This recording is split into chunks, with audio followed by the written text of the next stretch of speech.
Okay. Documents out.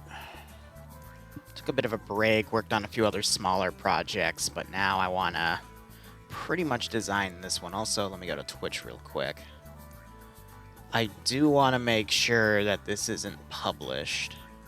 Why the fuck is Twitch giving me a warning about copyrights, but then saying I'm not having any copyright strikes on my channel? Can you, like, fuck off? Sir. Please. Thank you. Ah, false flags. I love them. Okay.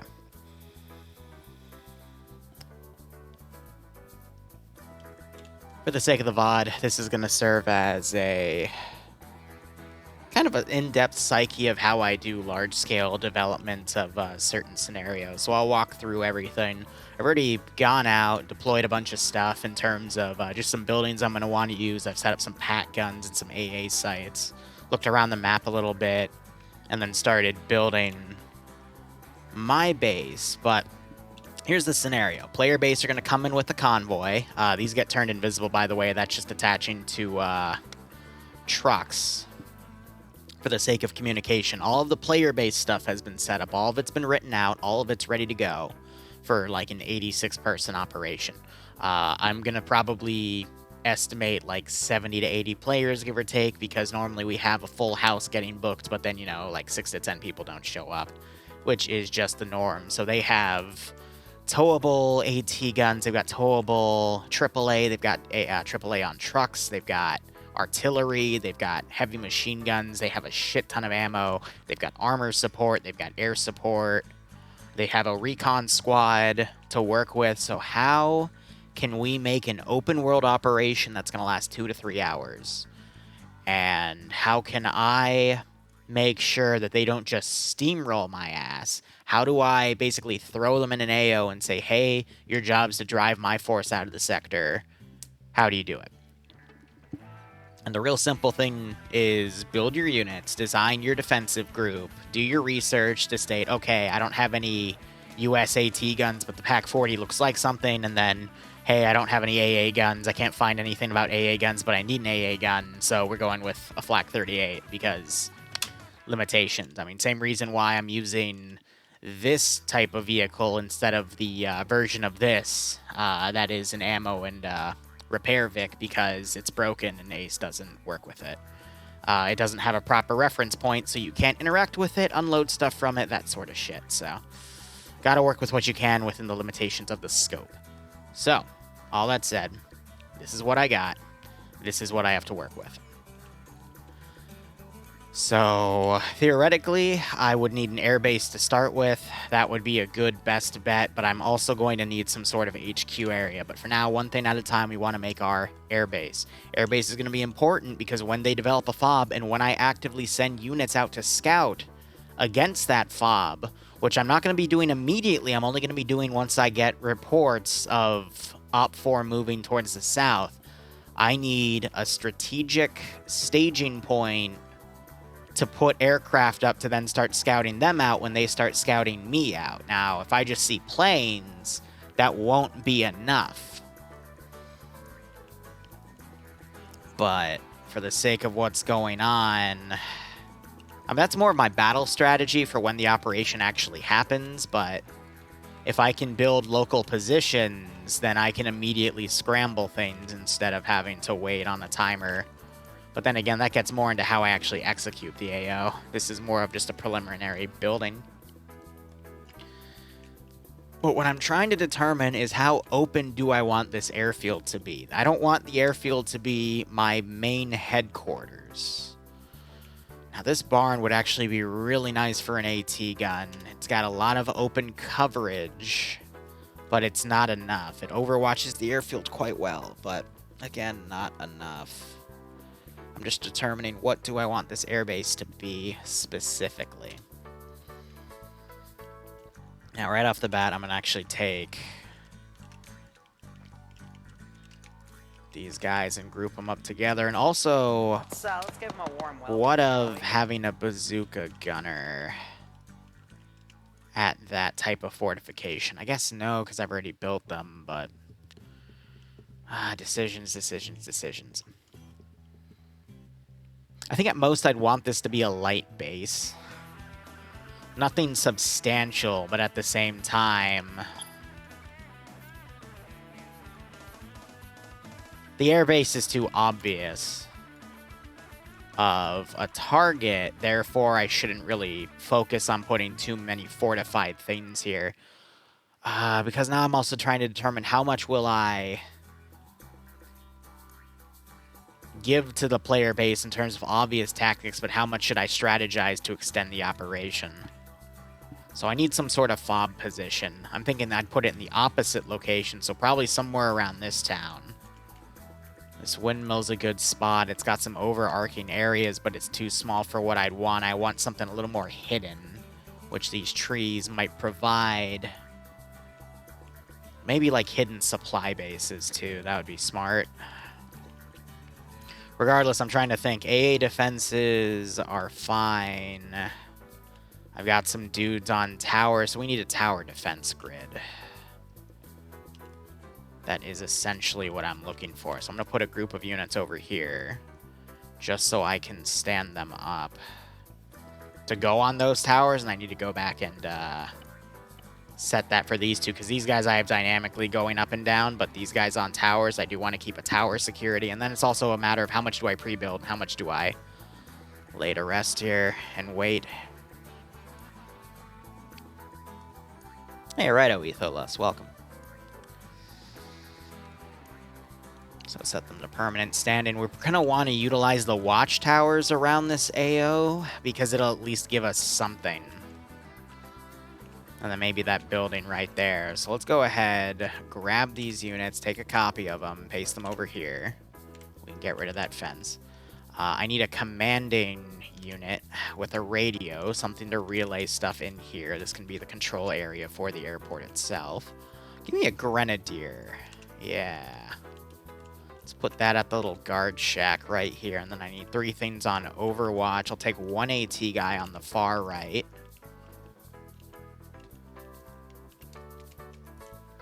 I'm going to need 1 bar gunner. Let's have that overwatching right there. And then I'm thinking just 2 marksmen, which in this case would just be snipers, but let's organize that. We have another guard post right there, so I'm going to grab... no, we're going to grab another AT guy. And then the rest, we're going to do a medic. And then I think to troll them, my man. I'm going to be putting a few of those guys in some pretty critical spots, in all honesty. I really do want to catch them off guard. And then all this we can group together as one operating squad tied to that radio man. Now, is there anything else around this fob that I would consider setting up something? We do have a group right here, so that I'm actually going to deal... we're going to do a tank and a small garrison. We can have 2 vehicles, so actually what we could do is we could do a tank and some sort of APC. So let's do a 76. No, I want her on an Overwatch position. I think we could actually do 2 76s. Let's do something with a 50 cal, like a scout car. Nothing too exposed, though. We're going to put that right on the road.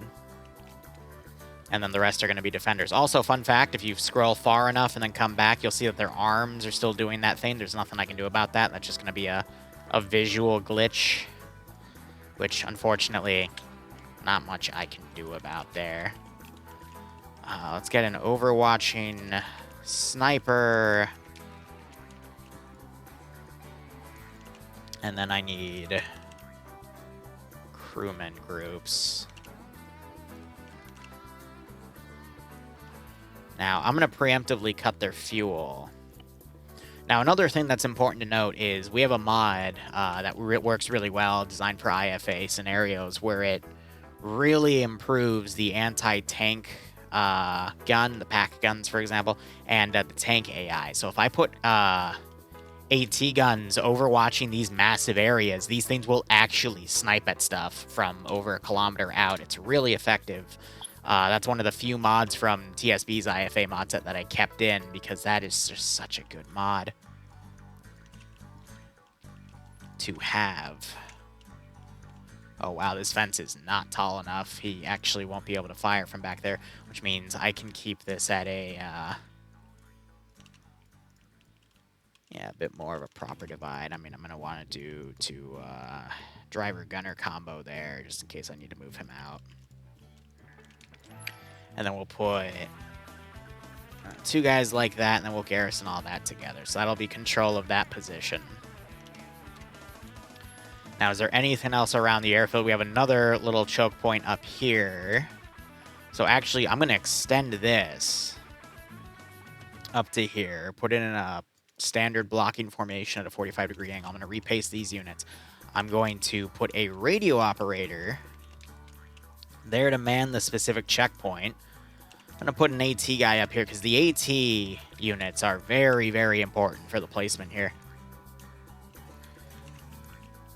And I think some traditional riflemen around would, you know, help supplement all of that.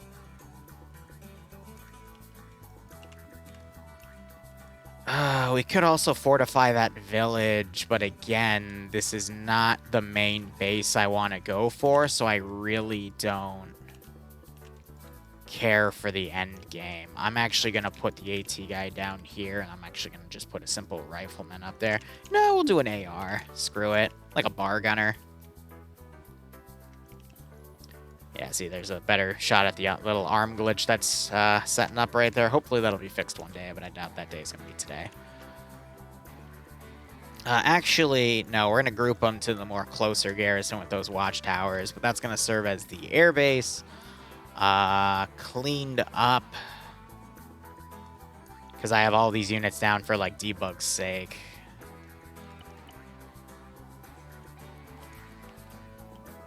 I'm gonna move this stuff. Where's that other position I saw as a good cop? Yeah, over there. All right, so that'll be good. But this is what that airbase looks like. It's got a few minor fortifications around it, but again, it's meant to be more of an open area for that airbase. I would expect air to make this their immediate target, which in a way actually makes me want to add one more level of AA defense.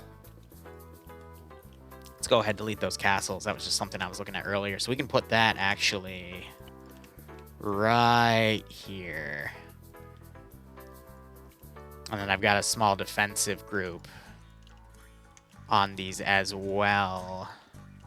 But again, the most important thing is the AA gun specifically. Now, this is in a bit of a dip. I'm actually going to move this slightly. I want this to be in a bit of a lower ground, so it's more even, because you wouldn't want to have AA guns on uneven terrain. It does make things a little awkward. But at least with this dip now, it does create a bit of a blind spot. I'm debating putting a fourth thing of AA down, but I think these guns are going to have better overwatch. This is more of a hidden position to shoot at anything that's coming into or moving away from attack runs on these central areas. And that's where I want the focus to be. Hey, Chosen, how you doing? But otherwise, again, considering this is for an MCO, so I'm very limited on my resources in the first place. And I have to be very tactical on where I choose to preemptively create defensive positions. So obviously, capitalizing on the airfield is going to be my major choice, but like it needs to happen for the scenario to even exist in the first place. In my opinion, you have to have control of an airfield as the defensive AO, because an airfield's always an obvious target, but you know, strategically, that's always something really important. But now the question becomes, where do I make my next area? And that's going to really involve where do I want to you know, capitalize on battle lines here, especially anything south of the river. I've decided everything south of the river is going to be territory where I can truly fortify. Maybe, again, I'll have some hidden supply bases up to the north, but the rivers, I want to turn into some minor choke points, but only really minor because the river's frozen over, so tanks can idly, you know, just cross. So it means trying to hold any specific choke points is impossible. So rather just focus on a wide range of defenses in detail, to overlap and try to cover each other from significant ranges, and utilizing mods that'll let you do that.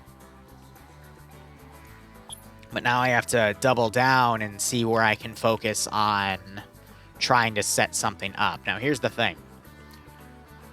Anything I set up with units exposed, you have to understand is more than likely going to get sniped by something from afar. So you need to have something that can snipe anything that can engage your units at that angle. So I'm going to need another AT gun or a tank. Might actually just utilize tanks here. We can do a full tank platoon guarding the front. We can turn this into, I want to say, the minor fob I want to make. I still want to make a major fob somewhere. But let's do a platoon of tanks here. I want them to be camoed, so we're going to use the Shermans. And that is going to basically be one of those with 4 of these guys. So we're going to get these garrisoned in. And now it's just a matter of positioning, because I want these to be partially camoed. Now, another thing about these Sherman specifically is they're not the heaviest hitters here that I have. One-on-one against the player base by default, which have T-34 85s. The Shermans could mount a decent defense, but they're not my first choice. So we need to really focus on trying to hide these assets to utilize them to the best of our ability. So we're going to want to basically put them in positions where they're a little harder to spot by the aircraft. But only so much. And then we want to also question where our coverage is going to be. Now, we're doing a platoon of tanks, which is generally 4, at least for US doctrine. But that's my my go-to as well. So try to hide them in specific positions, utilize a little bit of the fencing, a little bit of the cover. I could also entrench them. But again, I want this position to be relatively hidden, and adding these big white trenches is only going to serve to further expose them. So instead, we want to make sure we're putting them in positions where the turret has absolute coverage over everything. But if we can, also put them in positions where this machine gun on the front can engage. So little openings like that, have the turret open. But I also want to make sure I'm not leaving anything to be flanked. So I think the 4th one is going to be put back here on a side and rear security, because I'm thinking the player base, their most likely option is to go to the adjacent airfield and attack from there. And then from there, move south and stage in. I'm going to make sure there's some fierce resistance over here in the forest to stop them. But if I was in their commander's shoes, I would go for the airbase first, because that's like the most obvious place to defend in the beginning. So that's where I'm going to stage my defense against, but not overly commit forces, rather just make sure I have everything secured. So looking at the map here, this is going to have really great security against that, mainly stopping a front attack where I have good overwatch, but also having some rear security because I don't trust things. So the question then becomes, where in here would be a good spot to put the 4th tank, but still cover this? And that's where I'm trying to decide now, because this wall I really like, but it would really expose the tanks. So we're looking at areas over here that would hide the tank a little better, but don't give it as good as eyes. So we really want something that can watch this road, is what I'm trying to get at here. And so our best bet, I don't want to take it out of the perimeter though, but we can always have some security elements over here ready to snipe things, or I could use mines, but I want to not try to utilize mines if I can. I can also employ a pack gun to watch the road specifically, and that pack gun can go... it's a little too low for my taste, but maybe...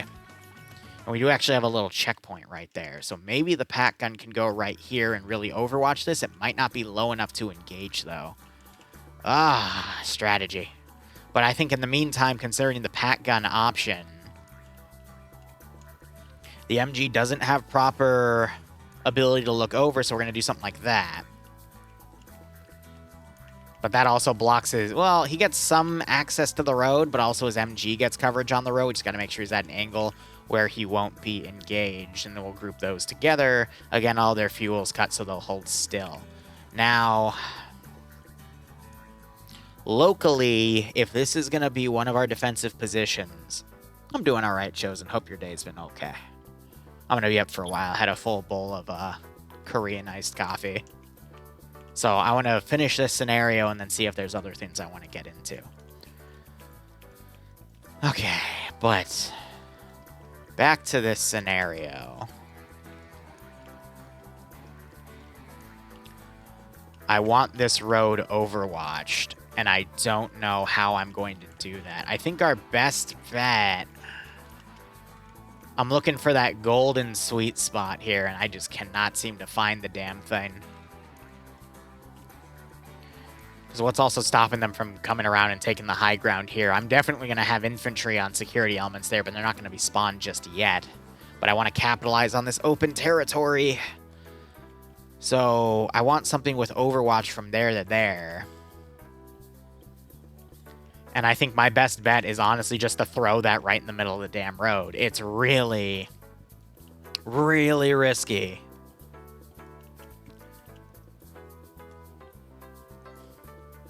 But in honesty, all honesty, this is my best bet.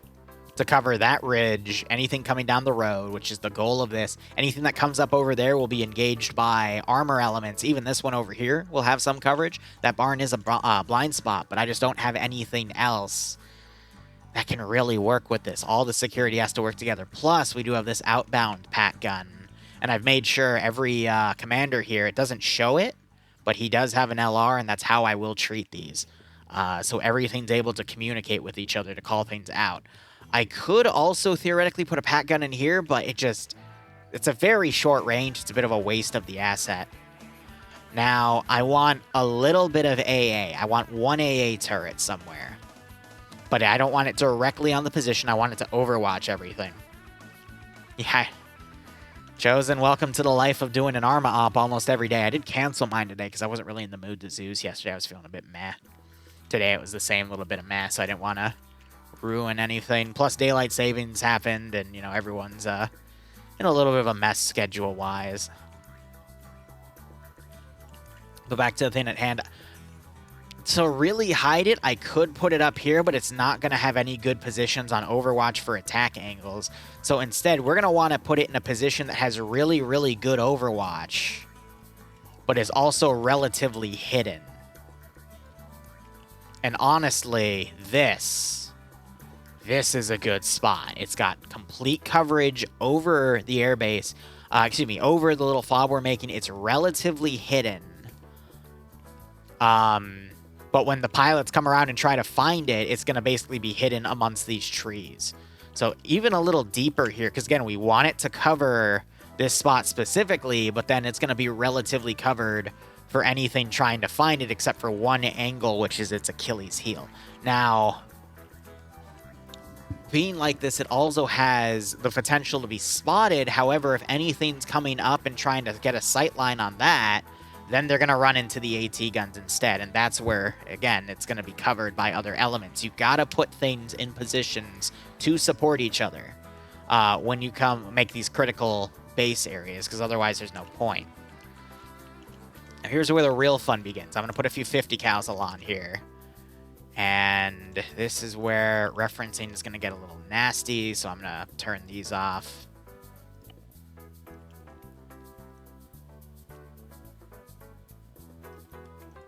Oh, wow, that's actually super freaking tall, which is probably why they have these little dirt positions right there, so you can stand on them. So the question is, does this have gravity? Well, let's find out. I'm going to run the damn scenario.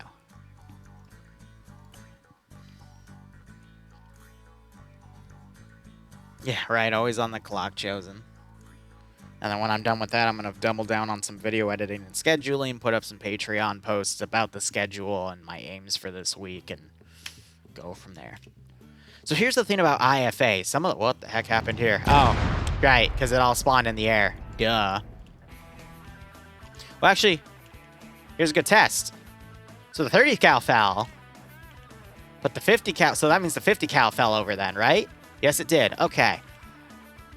So, how do I cheese it? It's interesting that the 30 cal stayed up, though. The 30 cal is a prone weapon, though. The AI have to lay prone to use it.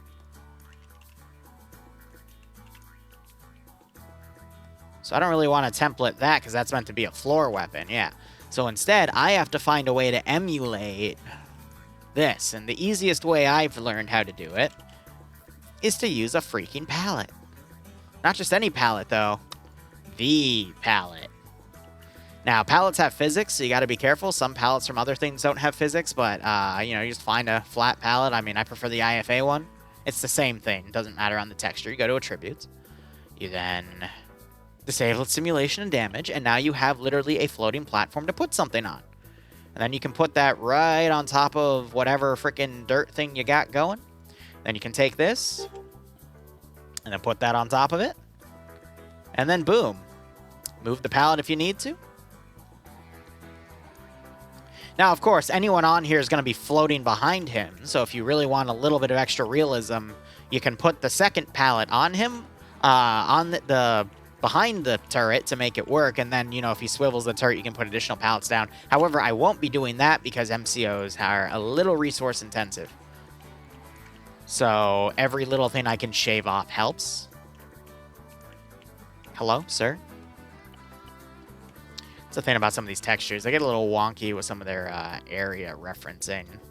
So you see he's kind of floating a little bit behind it, but that's not the point. The point is I need a 50 cal that can look down and shoot. So let's go ahead, hit the play button here, test the physics, and go from there.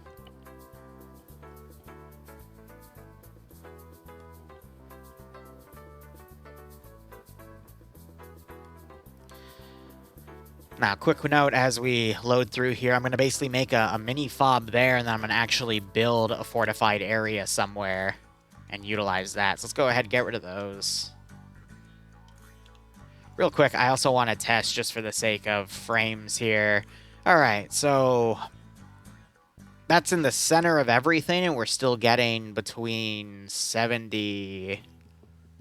Yeah, we're getting about 70. So that's good. That's very good. We don't want that number to dip below 50 if we're in the center of the AO, because that means we have too much down, in my opinion. Now, every server handles everything differently, so you never know, but you got to make references for yourselves.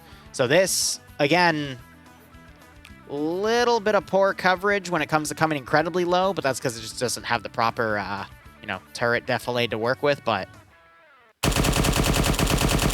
it can hit anything out there in the open, which is exactly what I want it to do. I just want to have that 50 cal in the window right there to utilize. Now, I'm going to probably build... I'm going to shoot for a 15-man Garrison in here. I'm also debating if I want to set up any more of those 50 cal areas, which I might do one more back here just to cover that road, especially if anything's coming down from the hills. I think a 50 cal would be really, really good right there. Not necessarily on the second story, though, because I want it to have a little bit of Overwatch, even though I think that second story offers a really great option if they're coming down that road in the open, but that also means he can be picked off from a further range, and AI engaging at longer ranges can be a little bit difficult at times. So let's go for that.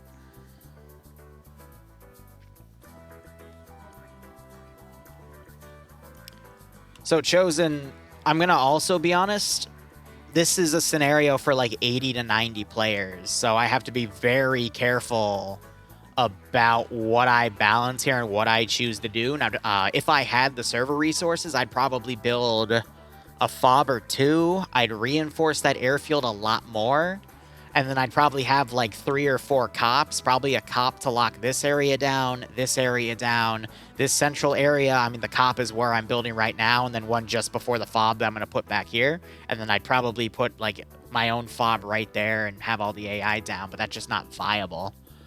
Another thing I'm thinking about doing is doing a 2-kilometer AI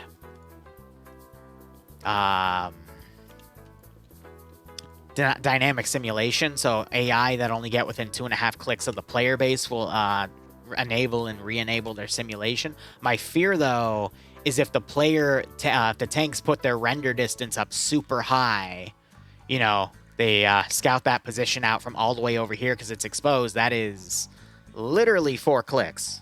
Actually, no, to that one position, that's almost 3 clicks. My bad. And that would make it incredibly difficult to have a feature like that, because if the dynamic sim range is too great, then it could really screw things over. I'm thinking maybe a 4-click range at max, but that still means, like, if an aircraft goes in the center of the map, it's going to simulate all of the AI. And I'm worried that having so many AI then at that point constantly turning on and off their simulation might overload the server. Because when you deal with anywhere above, I want to say 75, 80 players, it's very easy to desync a server out. Like, incredibly easy to, so you have to be careful. So the more you can minimize on what the server is dynamically running at the same time, like dynamic simulation, the better. Because it literally only takes one script to run while someone crashes from the server, and you're done. You're pretty much done at that point.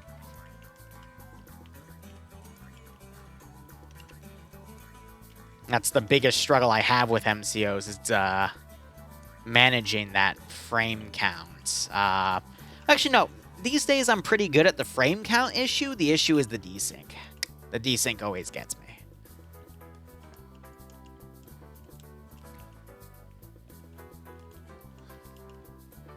Now, internally, I could have a 30 cal here, but my fear is the 30 cal is going to have the same issue as the 50 cal. It's not going to be able to look down enough to properly cover.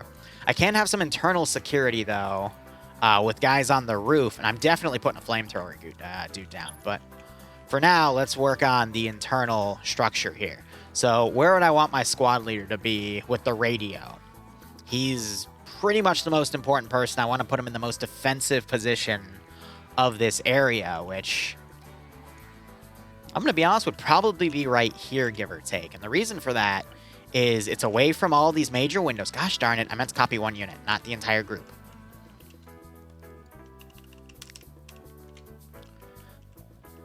So you don't want to buy any windows because you don't want him to get picked off early. For the sake of exchanging information with their superiors, I'd want him to be more, closer to being alive.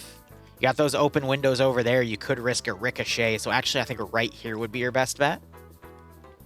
Just somewhere defensive. So he's the radio guy. So I'm going to put this as the... So I have it as squad leader and then RTO. For the sake of this scenario. So I'm going to put the squad leader there. And now we get an interesting choice of weaponry. So riflemen with internal marksman rifles. I'm going to be honest, I might not actually put any down. And the reason for that is I just don't have anywhere good for a sniper to go. I'd rather have units focusing on shorter ranges.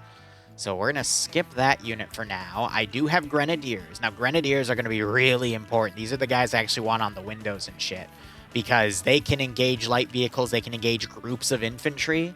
These are the dudes that I actually want on security here, because they have a bigger profile of targets that they can actually engage. So let's do 3 grenadiers on the outskirts. That off the bat is 5 units. So I have 10 more, give or take. I need to have a medic for the sake of, it's just my personal philosophy. And the medic I'm going to put on Overwatch right here at the, main gate area.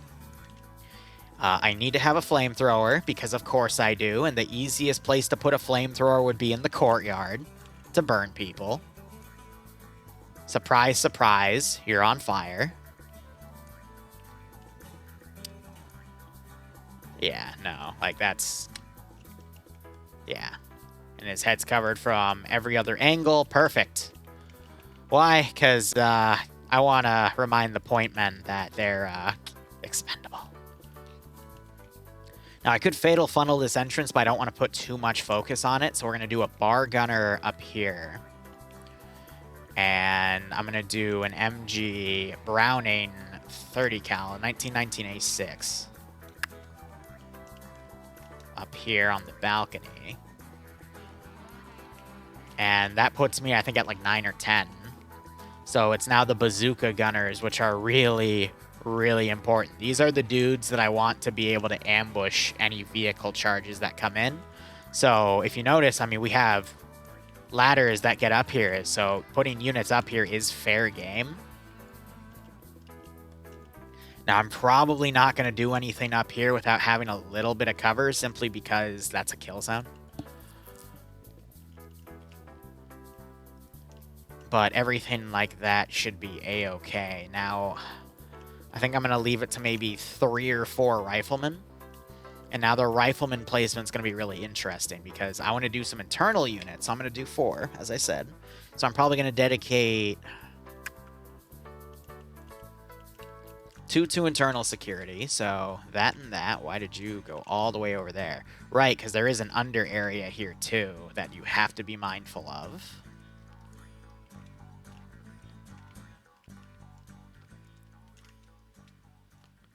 So... actually, hell, that would be a great place. I'm going to take a 30 cal and put it there. Again, unlikely to be utilized, but you never know. And then we have the other one coming up here.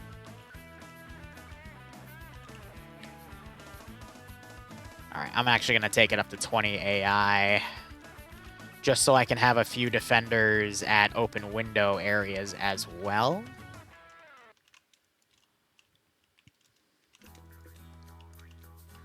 Just to cover various angles, and I definitely want to at least have a 3rd rifleman right there.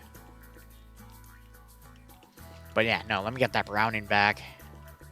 That is a beautiful position. And then I also want this to be an artillery base.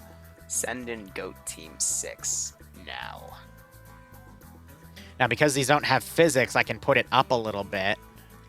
Just the trick is going to be... he's a little backed up like that, so we can group it like that. And then all of this stuff we want to basically group together on the squad leader, or the RTO, whatever works. But Etholus, thanks again for dropping by from YouTube to Twitch, and I appreciate the sub, my man. Seriously, it means a lot. I hope you keep enjoying the operations, and I hope you get a nice kick out of this scenario. So this op is going to be run for MCO on Sunday, and the reason I'm not letting Twitch record it, and I'm going to make sure the VOD gets published after Sunday, is I'm basically handing all the players my battle plans here, and I want to keep a little bit of it hidden. I trust my players not to metagame in these scenarios, because the people that have stayed in them for so long understand all the work that goes behind them. So they know if they cheat it, they're pretty much cheating themselves out of the experience. But, you know, still secretive over XYZ.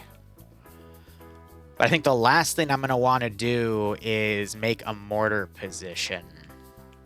And I'm debating if I want to do that inside. I really don't, so we're going to do it right on the outside. I'm going to take a pair of mortars. And we're going to put them basically out here under concealment.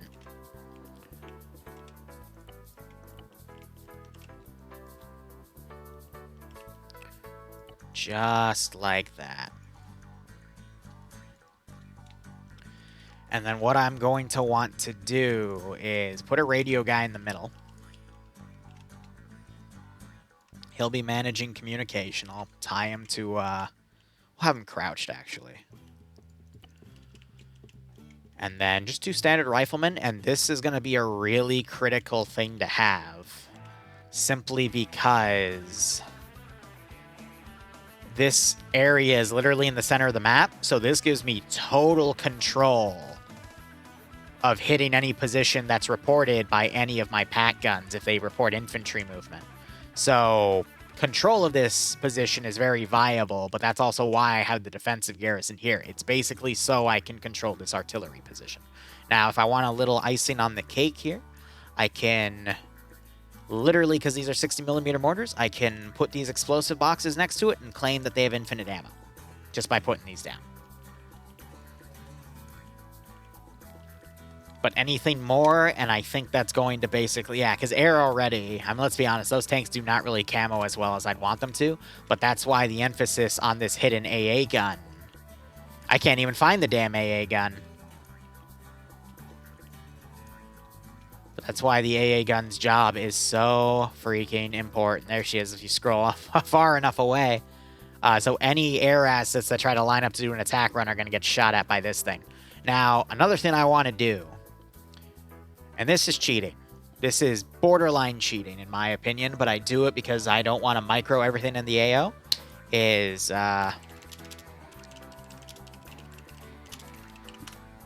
I put a little script on them. Just so I don't have to micro their ammo, because microing the ammo is a pain in the ass. We add a simple event handler to say, hey, if you fire, it sets your ammo back to 1, which means you have full ammo because everything's dealt with in percentages. So, yeah. The question is, do I want to do it for the 50 cals? No. Do I want to do it for the mortars? No, because I'll micro the mortars themselves, and if you give a mortar infinite ammo, the AI don't really know how to handle that. Now, here's the thing. The pack guns actually have a good chunk of ammo on their own, so I'm not going to give them infinite ammo. But all my AA guns, yes, because the AA guns do not get a lot of ammo, and individually microing them is a pain. But pack guns can stop an entire, like, multiple platoons of tanks if you let them. Didn't mean to do that. But yeah, no, that's another way you can save frames. But again, I don't want to do that because I don't want things rendering in and out based off of where units are. Plus, at that point, the amount of units you're putting down, you don't really have to worry about it for the client's sake. It's more so the server's sake. That's why... I mean, I think in this scenario, headless client would actually be viable, but it teeters on a few different fundamentals. But that's a conversation for a different day. Now, I believe I've gotten... Yeah, there's one more. This is my northernmost AA position. And then the rest are pack guns, but that should be good. Do I have one back here as well. I could always theoretically bring in more AA positions. It's just a little bit difficult because there's no dedicated AA vehicles for the US, so I have to pre-place a little bit more.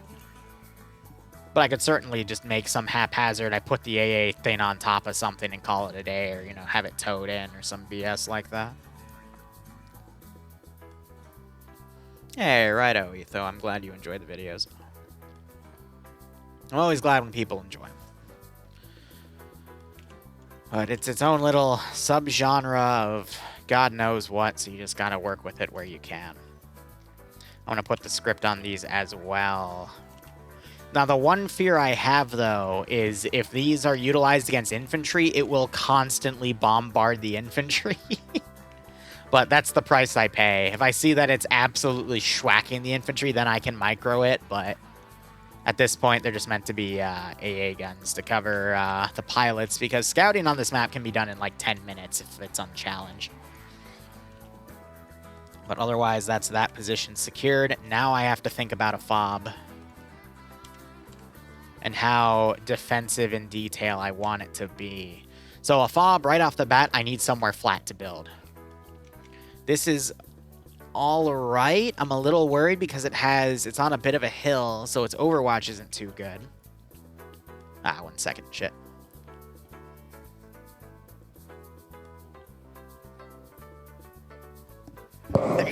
God, I hate that. Sorry about that. I could also put another pack gun overwatch piece. I have one right back there to cover my flank. I'll probably do one more. But if I were to clear these trees out, this would actually be really good as a hidden thing. So we're gonna do there.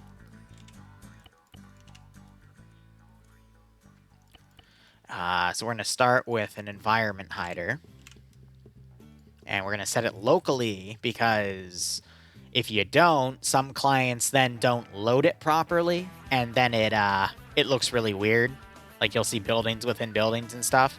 Another example of it is sometimes you'll see wrecks on top of, you know, buildings that have already existed there. It makes it look really wonky at times. Also, we're tied right next to a road, so our entrances into the fob are going to be really simple. We're going to have potentially 2, and we'll go from there. I have some unit-related questions, Liru, like player units, not AI units. Sure, Del Rocco, hit me with them. Why are your AA placements penis-shaped? I'm glad you asked, actually. simply because that's just how they're made. I mean, if your penis looks like this, I think you have a slight issue. But when you think about it, you're giving 2 separate positions for 2 AA pieces to attack. That way, if a bomb directly lands on one, it won't fully damage the other. I could put out a little bit more spacing for the bombs to hit, but at the same time, it's really difficult to get a bomb to land in here, and then you have some outside security with an entrance of how the truck towed in. Normally, I do a second truck as well, but again, saving resources. I don't want to do 2 trucks per AA positions, but yeah, if your penis looks like that, I think you should go see a doctor. Right away. I'm serious. You should really go see a doctor. All right, so I'm thinking like an outer trench layered position, and I need some folded in areas in case this position gets bombed. It's going to need some internal AA guns on the corners. Maybe some buildings, but probably not. Instead, we're going to want to focus on earth ramparts to, you know, give it some layered cover. Maybe some bunkers as well. But in the meantime, I'm going to go ahead and grab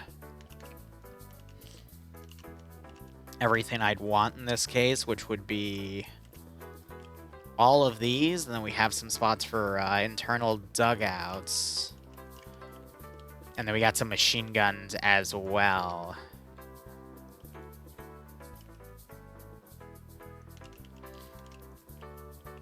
Okay.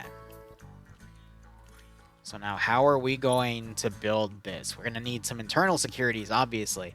But we're going to want the bunkers to be watching the entryways. I need a deer stand as well. I need some deer stands or something. We can do pillboxes as well. There we go. We can have those deer stands. Let's give him a warm welcome. Another issue, though, is it's a little too close, actually, to have these. Yes, they're great for specific Overwatch here, but I'm only gonna make 1 or 2 of them per, because it's just not gonna be worth it otherwise. So we need something that curves in the defense right here. And then something to form the rest of the perimeter around. So I think we're gonna make a sharp corner here, and I can align all these later. I'm just trying to visualize this. Probably a smoothed out corner there, so something like this.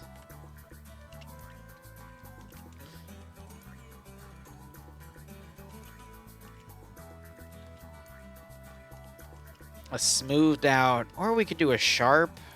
Nah, it's gonna be smooth because of the angles. But then that one's gonna be sharp.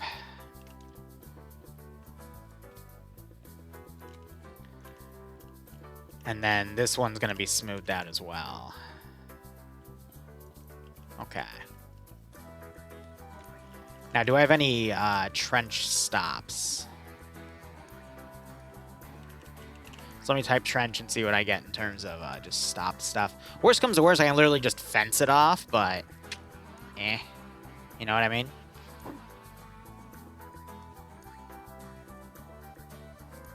The potential curve. Yeah, of course you'd add a barbarian side of that. Driz, what server? This server? If you mean for what I'm building right now, then that's the MCO stuff, which is tied to my Discord. You can just add an MCO tag. Or get an MCO tag. That one you can't add yourself. You just go to my Discord, which is !Discord in the chat to give you a link. And then you request an auxiliary tag for MCO. And then all the information is passed on through those channels. But anyway, let me go ahead and help Del Roco out, give my brain a little break from this. So you have run with groups of player units, ones like TSP Pog, and recently Third OIC with Cyan Conflict. Is that what they're called? I'm gonna be honest, I don't always follow up with some group names simply because I'm just asked to show up, and no, that's wrong. How do I word it?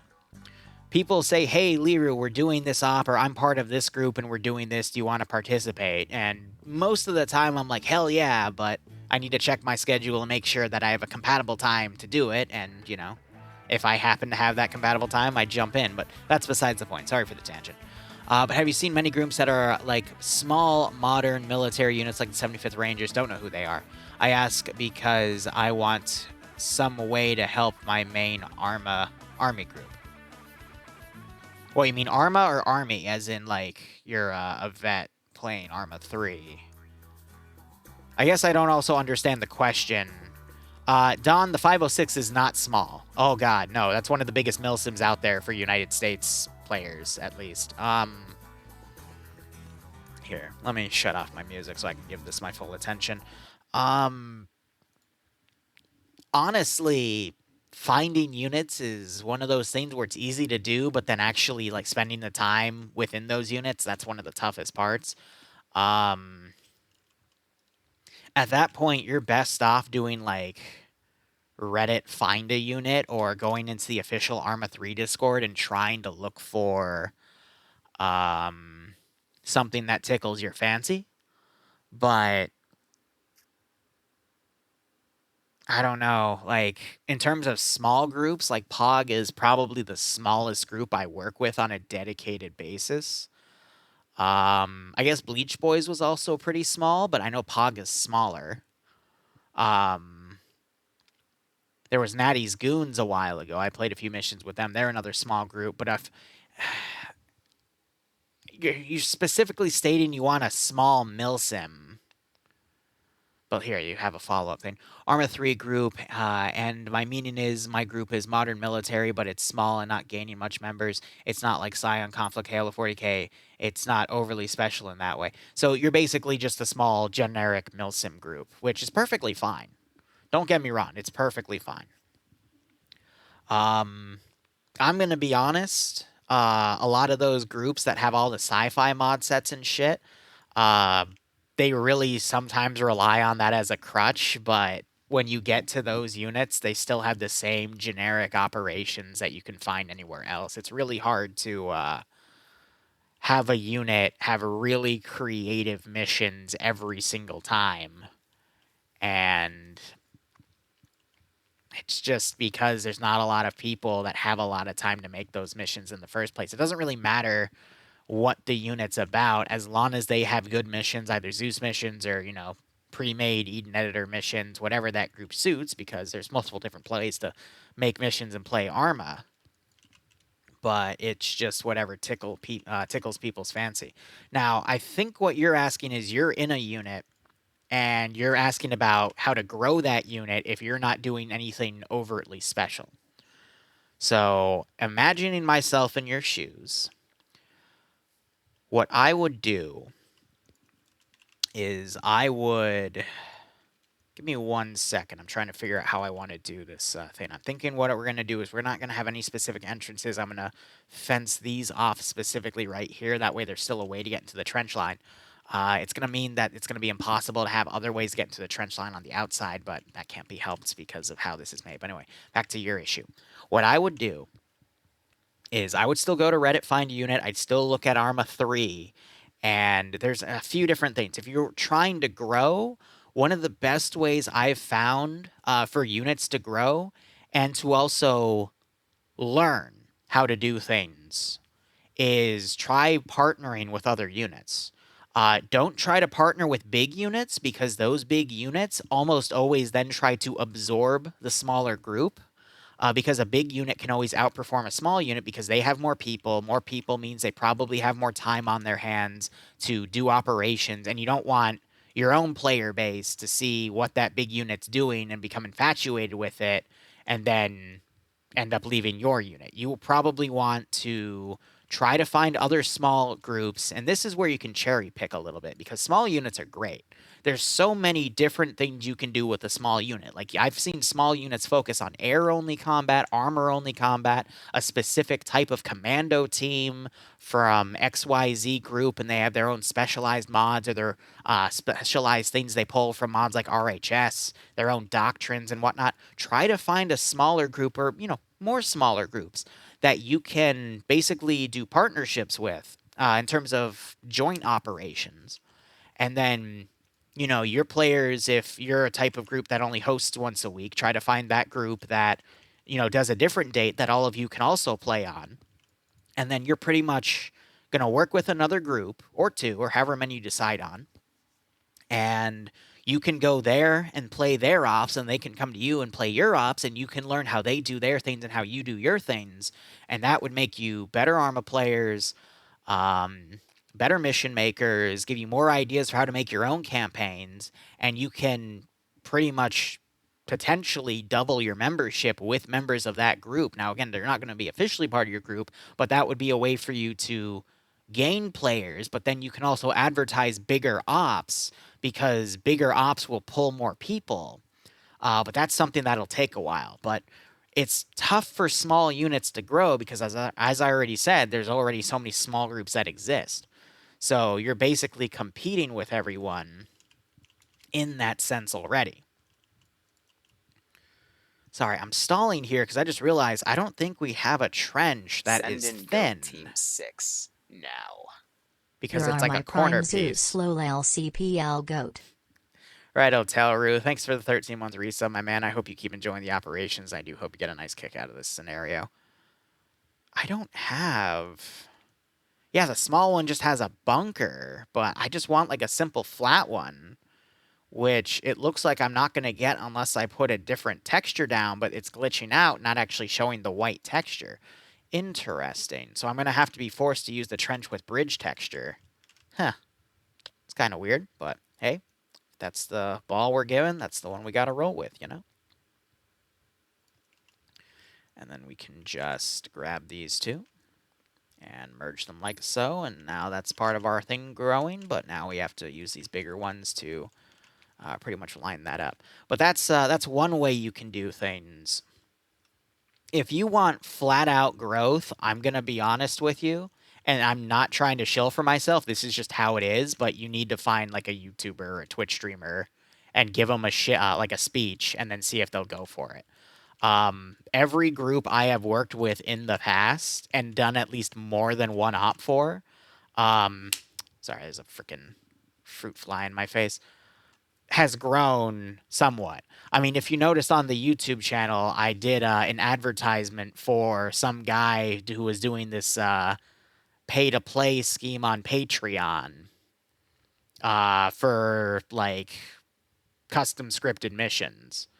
I did that mainly to test out the idea of what'll happen if people were to be given a monetized scheme and how would they react knowing that, the EULA for Arma 3 is worded in a very specific manner that makes people very aggressive against monetized schemes, because one of the things I'm thinking about doing with the Green Hell project is a monetized scheme, so I just wanted to see how people would react. Had a small hiccup in the sub count there as people... I had a little bit of something there happen, but it wasn't anything significant. It was more so just experimenting with that. But I had my own motivated reasons to just see how that worked and learned a lot from that. But my point with that is he still gained a bunch of people, and all I did was put something on my channel that was a few minutes as like a trailer. And he was able to gain like... I forget the exact numbers, but I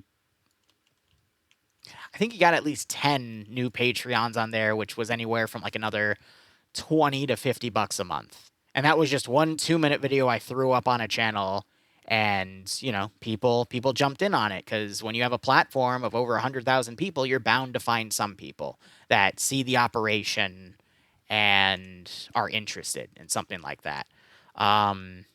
And that's just true on any platform anywhere.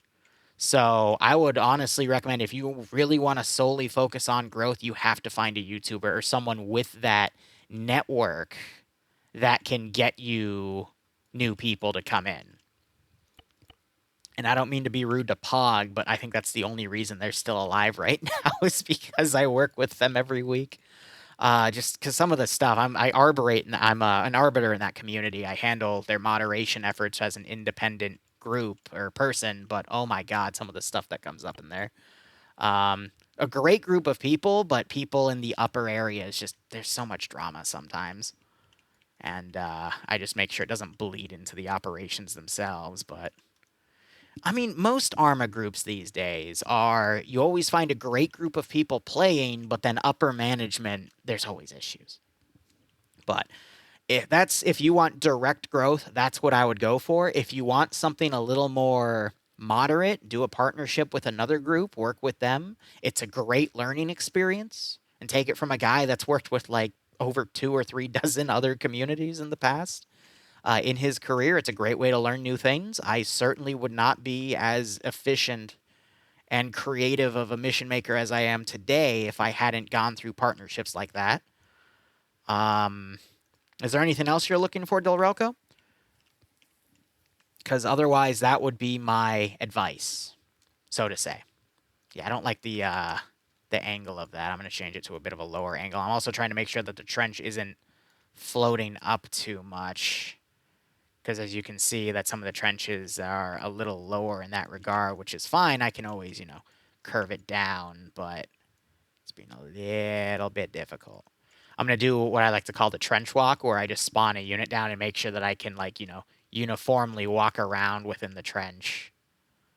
We're going to raise that one a little bit. Just got to make sure there's no clipping on the ground. But I'm also trying to, make this one perimeter.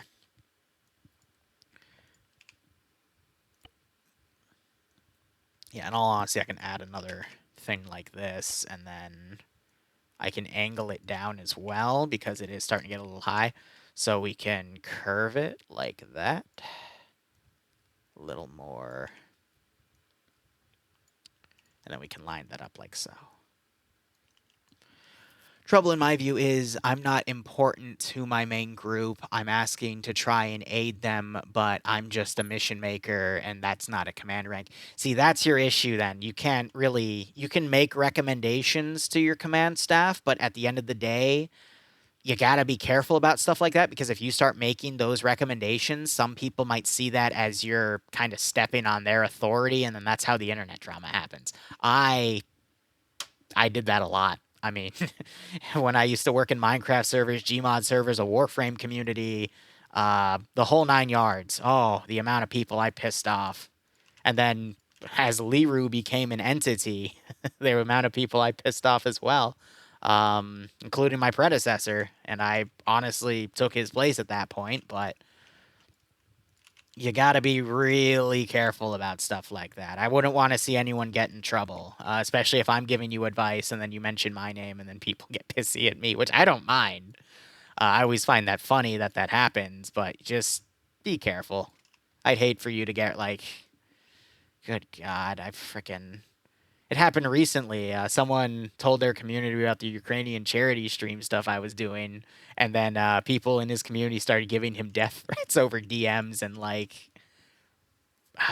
it was just such a fucking mess. I don't even want to think about it. My apologies for bringing it up. Had to calm him down. He was just a young kid, but my God, some people on the internet, man, what can you do? They just don't have any better time on their hands. All right, lowering that. Again, trying to make these trenches uniform. Yeah, Falcon, wherever you go, drama follows as well. My God. The king of drama has arrived. All right, layering that. I'm going to put my music back on. But anyway, the group's casual and runs itself well, but I don't want have anything but missions we create, which that could interest a YouTuber. I mean, you never know. You got to shoot your shot. I want to say these days, 3/4 of the people that reach out to me, I end up running something with, because I understand how important that role is. But I will also say the only time I really do move mountains for people is if they offer a financial incentive. Like, if I have something that lines up with their schedule and mine, which I will admit is hard sometimes because of how often I do my thing, but then I usually am all for it, especially if it's something fresh or new or something that I'm looking for. But I won't move mountains for people unless it's has that financial incentive. And then I explain how much that financial incentive is, and some people shy away as well. But when I sit down to work with someone, I want to say 3/4 of the time I'm able to then follow through with it, and then the 1/4 falls apart due to people not being clear over what they want, or something gets moved in terms of date, or yada da. I try to always work with new people, because again, if you just constantly work with yourself or people that you've worked with in the past, you will eventually go stale over things, and that's something I don't really want to do.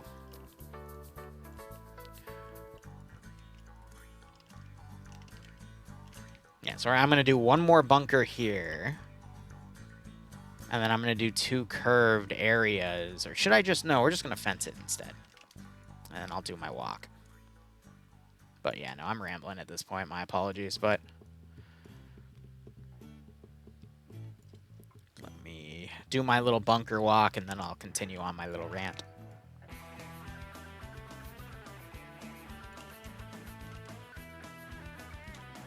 You want there to be enough room for vehicles to leave and enter, but enough room for the infantry to come in as well. That is completely misaligned. Gosh darn it. No, stop it.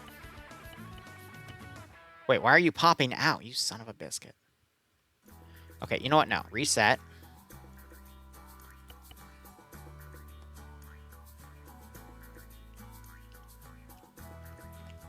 Yeah, oh.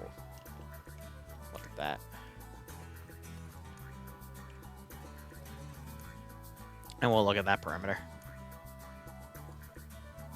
This is why I like dev streams, though. How much would that incentive be? That is something that I calculate after comparing schedules. Because again,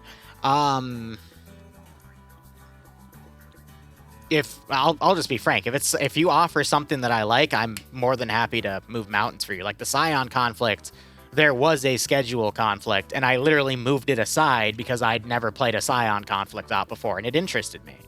I have people that offer me, oh gosh, why is there a purple guy? Why did you fall through? Oh no. I'm gonna have to do a walkover. Walkover simply means I walk around as the unit and I see if there's any place for them to fall through, which there is. Fuck. See the issue that causes? Motherfucker.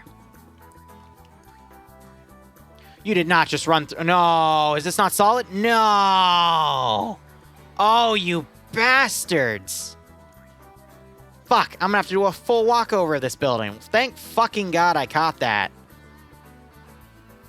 It's easy to fix that. You just have to basically put invisible walls down over the asset area. Ah. Fuck a duck. Alright, well, I'm gonna have to run over. I'm assuming all the towers then are gonna have weird physics. Yeah, no, it's a big yike. So this one's fully textured. Why isn't the other one fully fucking fucking lazy devs. I will say, I think the #1 group of people I bitch at in my scenarios, and this is why some dev communities don't like me, is I always bitch at developers. Because I'm under the stern belief of, if you don't thoroughly test the fucking asset and then you put it in the scenario, why? Why do you do this? You know what I mean? Because some developers are too focused on other things or ripping content out that this, like, you know, copyrighted or whatever bullshit. But it's like, if this is having an issue, why do you keep it in, sir? So it looks like it's just that one tower. I'm going to put something else up. But it's like, why? Why do you do this to me? Okay, that pillar doesn't have physics. So basically don't put anything back here.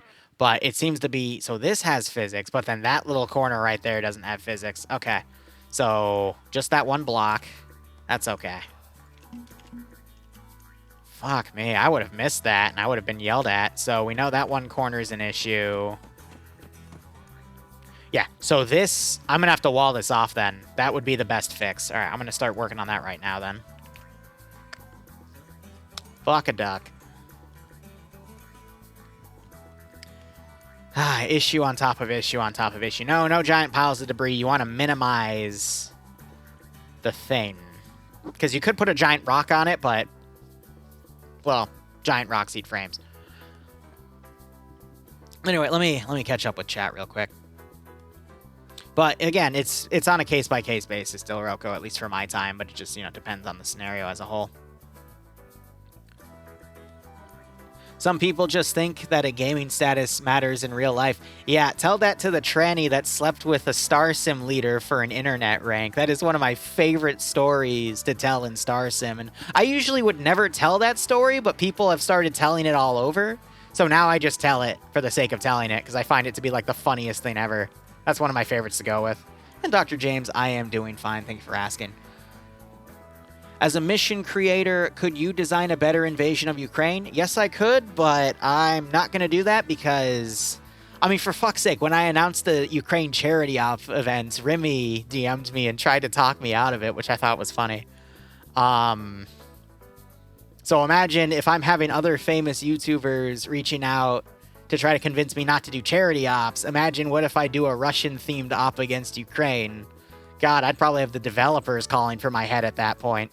But Fives, yes, I could. But, I mean, I could also design some really screwed up missions. And I have in the past. And you're not going to find them anywhere because it was some really funny jokes. But sometimes on the internet, when you have a reputation, you can't meme too hard. Otherwise, you bring the wrong audience.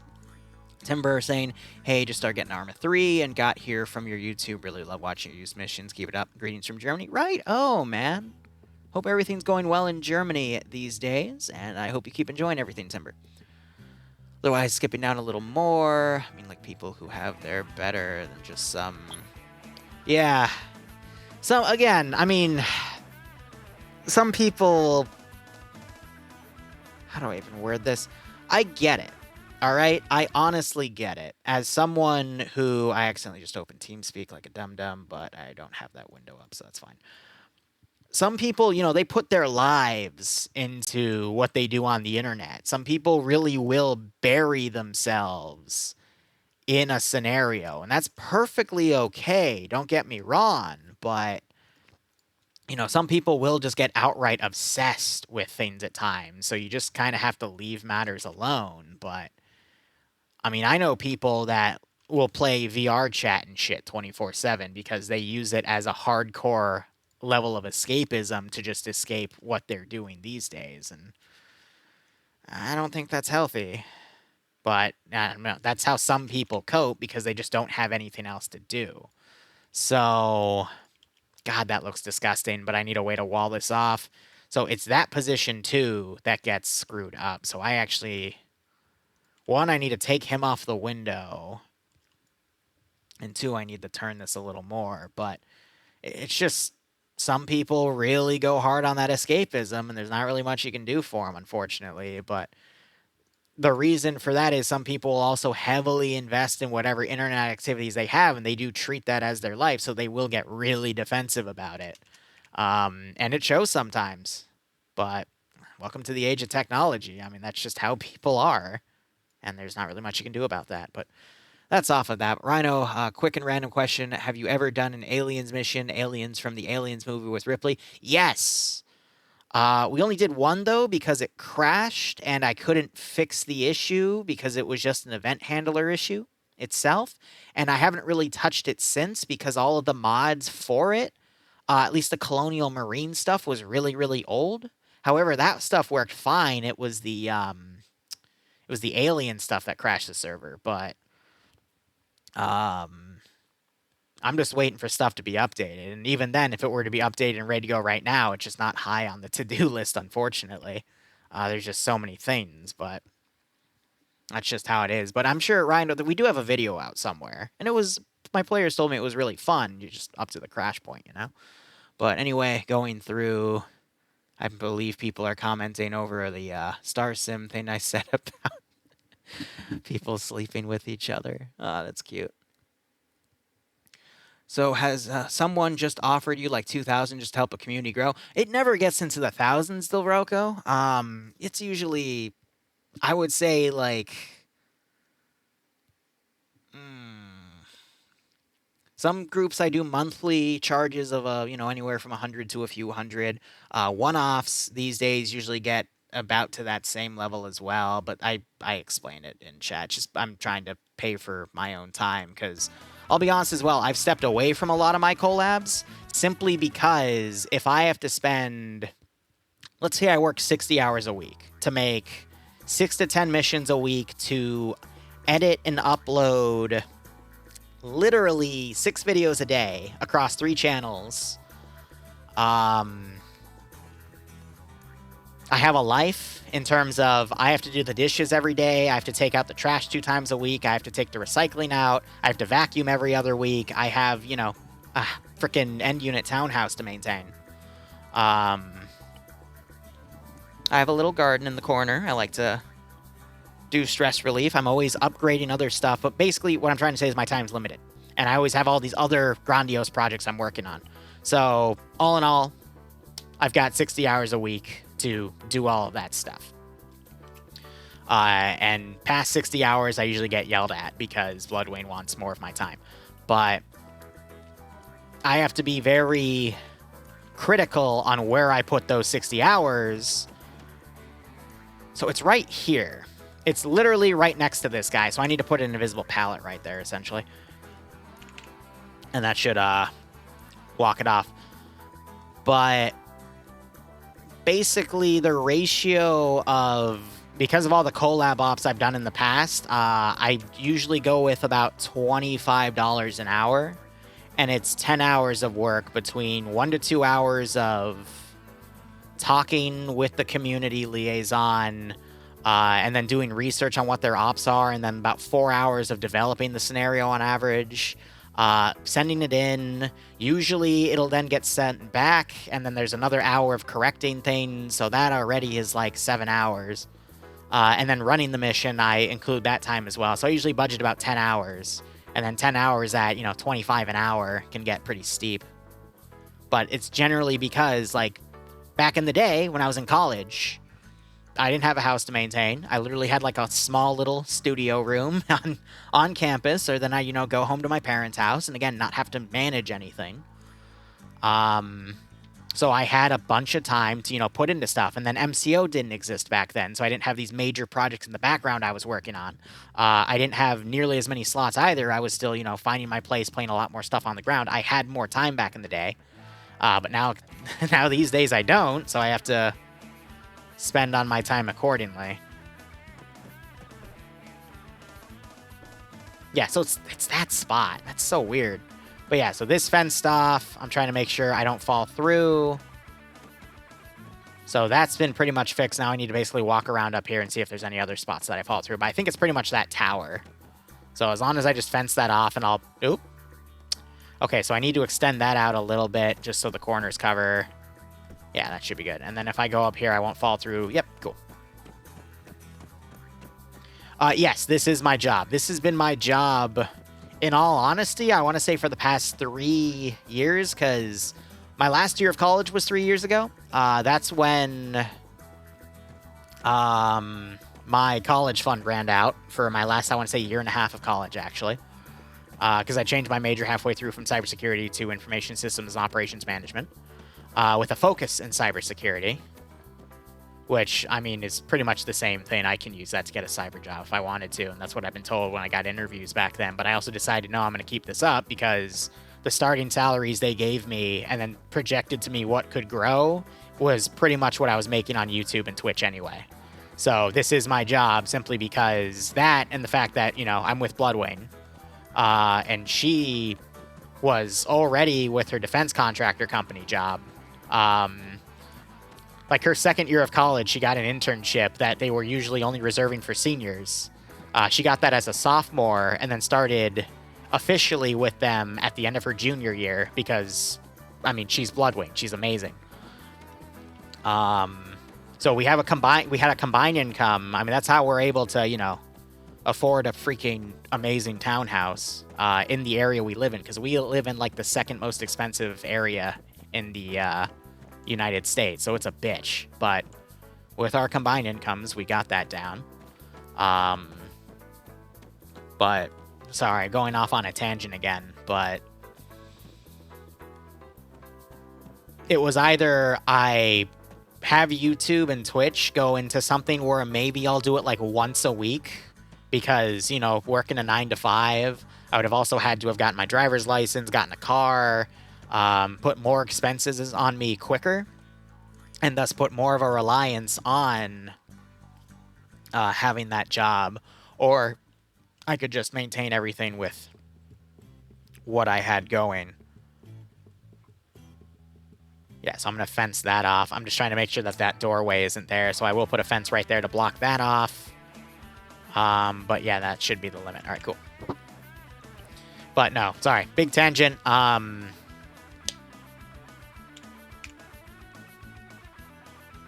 do this full time.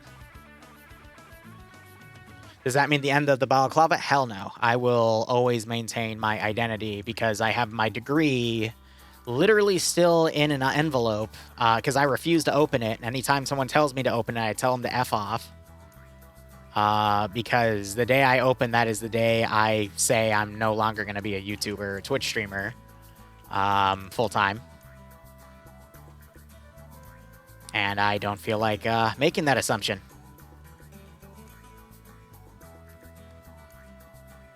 So we're going to wall that off, and I'm almost going to wall that off in here. But that's just, we've gone on a pretty significant tangent. I can build on that later.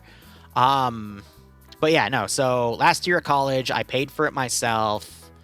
Didn't really focus on new monetization strategies for everything until I want to say when we actually won the bid on this house, because that's when I realized that my expenses would go up. And recently I reshuffled all of my expenses because we had enough time to see, you know, how much we were paying yearly for, or projected for electricity, water, and stuff. So I was actually to shorten the amount of stuff I was paying, which is great.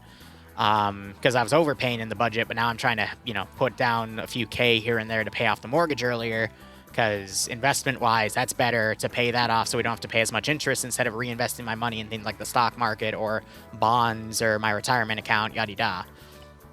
But again, major tangent there. I'm a money guy. I'm really good at this, but I'm really good with money, excuse me. This, not so sure, but I do my best in that case.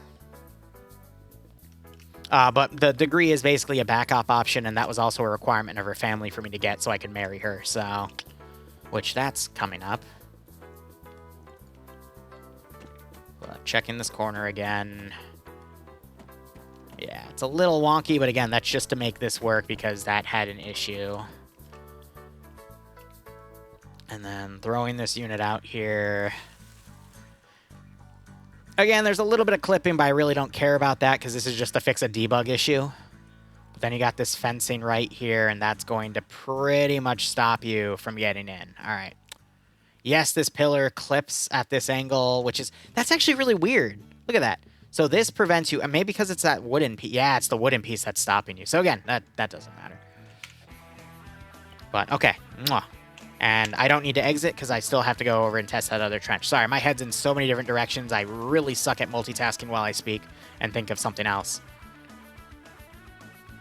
This op is basically going to be Korean War-themed player bases, Chinese forces counterattacking the U.S. coalition group. They're fighting U.S. forces. Yes, I'm using a Polish map because I don't have any other better maps for something like this because they want it to specifically be a winter map as well.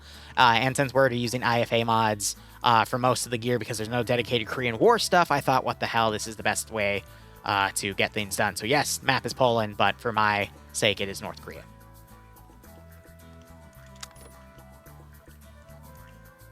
Am I sinking into the... Kinda, but yeah, it's playable. Yeah, so easy crouch under.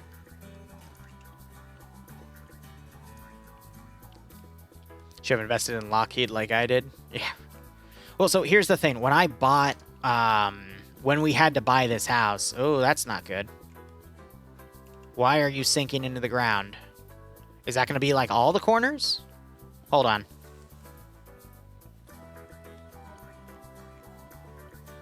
Why? So do you not exist? Why? Why do you release these textures that aren't texture? God, that pisses me off so fucking much. So the corners are fine, but those curved ones aren't okay. So I'm going to have to basically make them out of corners. I can do that, but fuck me. God, I fucking hate that. Again, why always bitch at developers? It's like, why do you have these assets when they don't fucking work? Like, you're just teasing me at this point. You literally have me tied to my bed, cuffed to it. Okay, that's a little too sexual, but anyway. But this one's fine. So why is this one fine, but the other ones aren't fine? Is this a corner? No, it's the curved corner. So what? Whatever. Whatever. Fuck me. But everything else on the perimeter works fine. Cool. God damn. Just freaking... I hate it.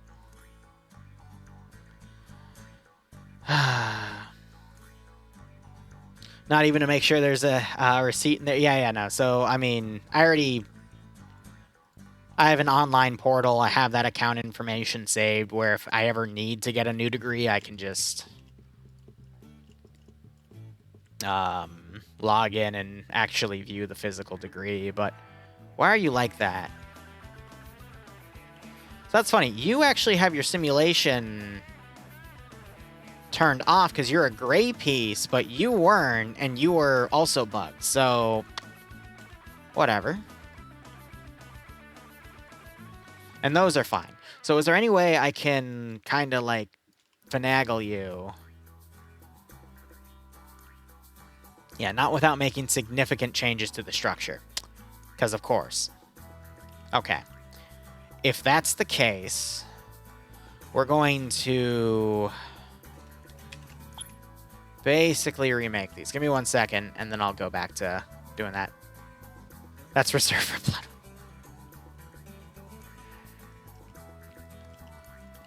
Lamau.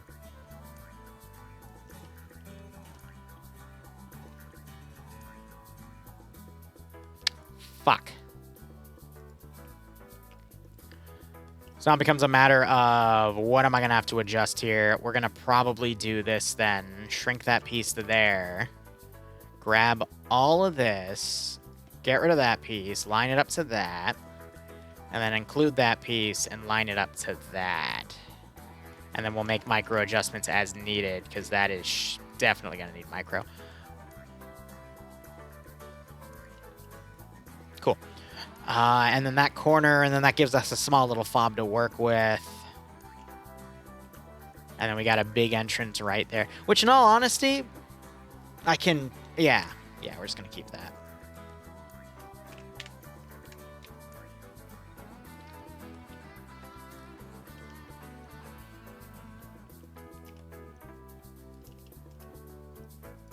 And then keep that, add another curvature.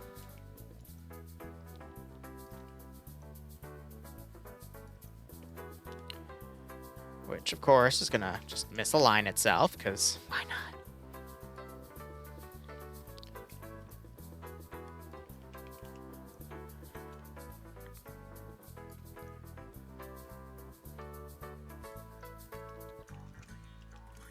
Okay. And now, micro adjustments for the texture itself, and then lower this, and then... Okay, cool, you're not floating. Wow. It's a bit big. So we go ahead and remove that. It's going to be a cramped little fob, but we can make it work. One thing I do want to do, though, is reset you, so you're lowered. Cool. You saw snow in the preview, and it was just like, yeah, it's not Daisy. Not yet. I'm working on getting that rescheduled. I should know. Frost says he'll be ready with the server by the end of the week, so I'm hoping by that weekend I'll be able to reschedule Daisy on everything. And there's another server I've been looking into that someone who came into my channel sent me. So I'm thinking of opening 2 Daisy streams dedicated for people to troll me on 2 separate slots. It's a World War II composition, yes. No, but Korean War. It's for Korean War, but it's made out of World War II assets. IFA specifically. Let's go ahead and do another walk around for that.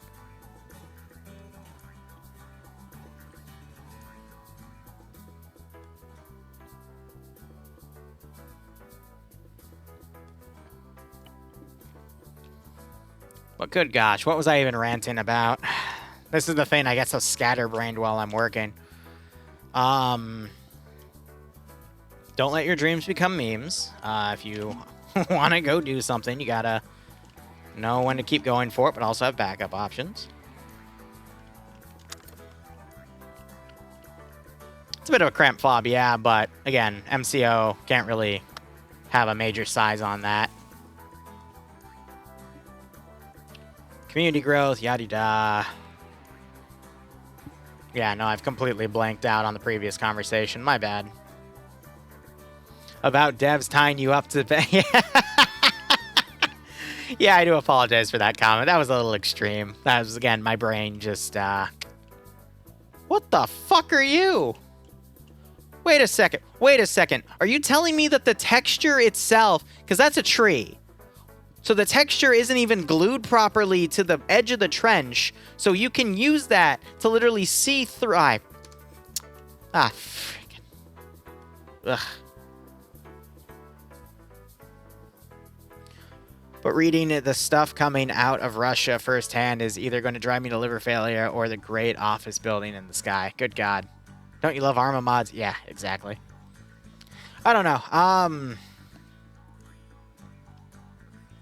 It's just something where at this point, you can only watch from afar. And that's what you're stuck with. Alright, that entrance is good. Walking into the other entrance.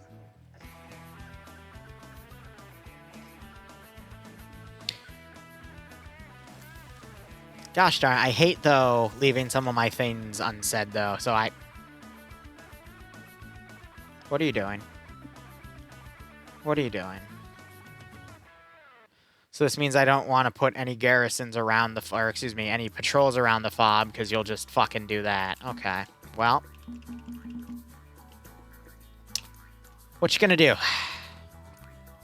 Oh, shit, you stopped. Okay. And you're actually walking around it. All right. So if I give you, like, this... You actually respect the perimeter. Okay.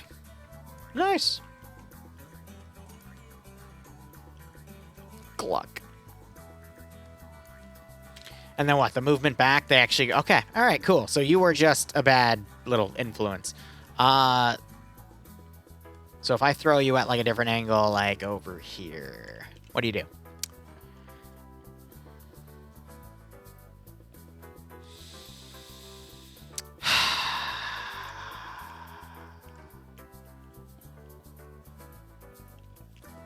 Well, I can't get everything I want. Otherwise, this would be too damn easy. Finger guns. They don't work inside the trench, but that's fine. I can disable their pathing in the trench and, yeah. Okay. So... Real quick, one other random thing I want to check, because this came up in a meeting I had with someone when reviewing their mission with them. Which I always love to do that, too. It's a great way to collab with people. See how they make things, and then you learn, and then you teach them how to do things, and they learn, and both parties come out learning something new. Yes, it is. Excellent. Excellent, excellent, excellent. Okay. All right, let me explain something real quick. So this is something I normally would do with an AI module sync.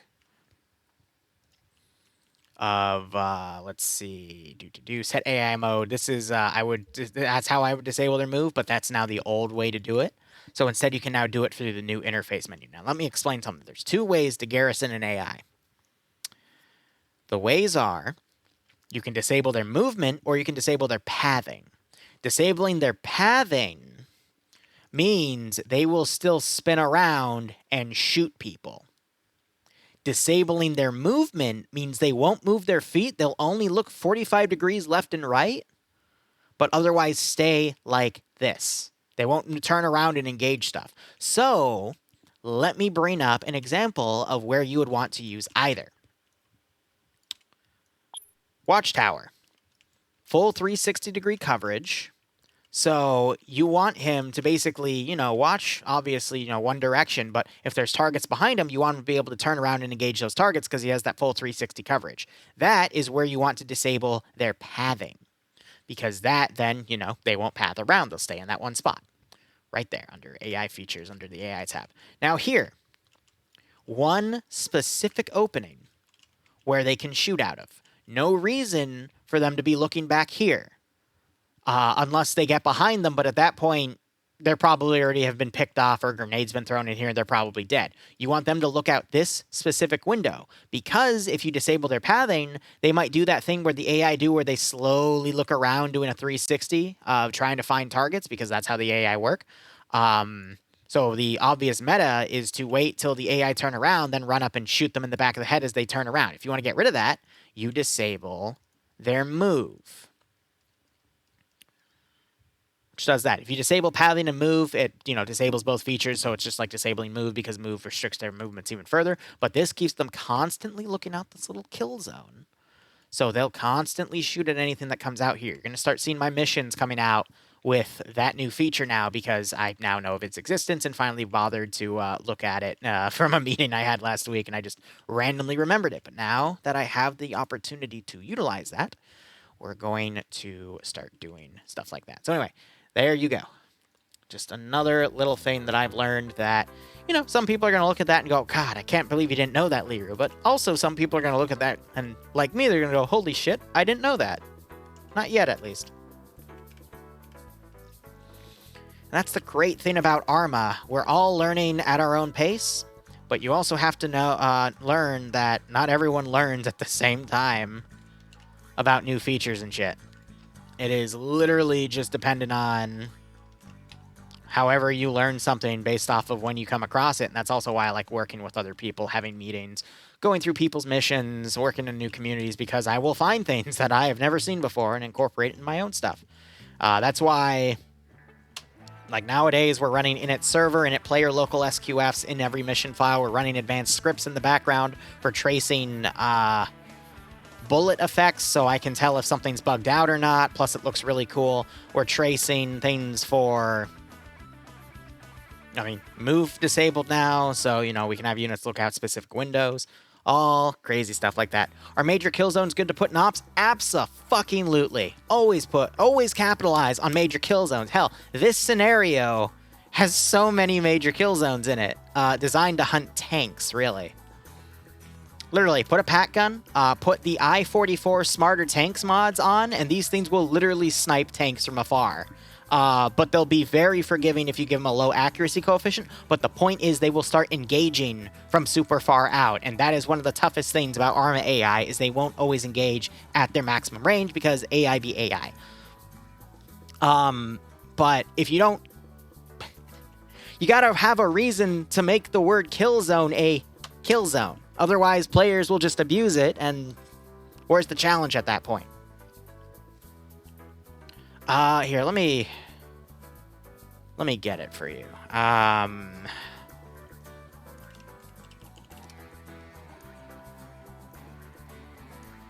That is the wrong folder. I need to look into my mods folder. 1 second.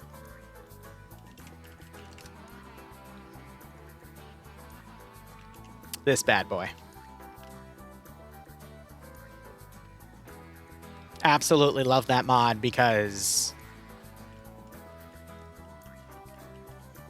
it really, I normally hate AI mods, but that one doesn't take any control away from you. That literally just tells the tanks, hey, extend your maximum engagement range and actually switch between your ordnances. Similar to Lamb's RPG.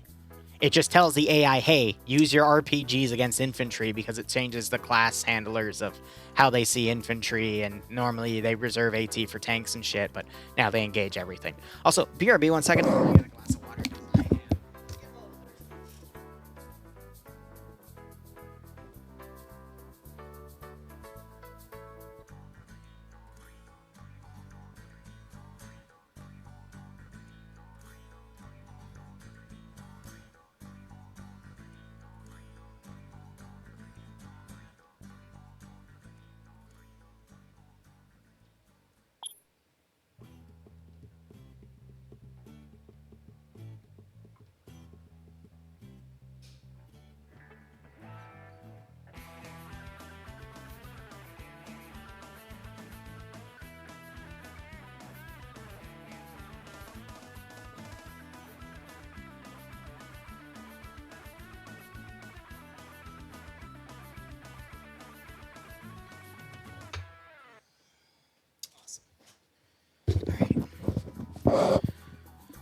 Now the next step is adding some tiered defense in this little fob thingamajig.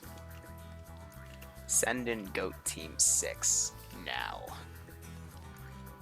And then adding some layered defense. Whew. Krimi MP, thanks for the Twitch Prime sub. I hope you keep enjoying the operations, and I do hope you get a nice kick out of this little development stream. Anyway, if anyone has any other questions, comments, concerns, feel free to ask. Del Rocco, if you had anything else to ask, feel free. And I'm sorry if you asked something and I completely overlooked it because I went on a few tangents, because I tend to do that. I'm sorry. Definitely not my strong suit there. But that's the issue when you are trying to develop a mission and you also go off on tangents. It just happens. Now you want to make sure the ladders are in positions that can be accessed. And now what I'm also going to do is I'm going to do some internal stuff with grad trench work here. And then I'm debating if we want to do some pillboxes as well, which I'm thinking at least one would be a good call. Why do you see funny colors when you pee? Because you probably had something with food coloring, and your body doesn't know how to process that food coloring, so it does that. Though usually you would see that from when you go number 2 instead of number 1. That would have its most predominant effect, because usually your body filters out food coloring, so it never enters your, what's it called? The system that involves your kidneys and your bladder. I think renal? But suffice to say, sometimes there is a bleed through, so not an actual bleed through. Yeah, there's another system. I think it's renal. Yeah, that's the more scientific word for it, because I'm trying to give you an actual description. Because fun fact, before I was an ARMA person that did YouTube for a living, I was a cybersecurity person. Before cybersecurity, I was a biology and bioengineering focused person. And before that, I was an internationally rated saber fencer, but that's just an example of my wild little ride. Also thinking about doing some tented areas, but I think I'm just going to use big textures.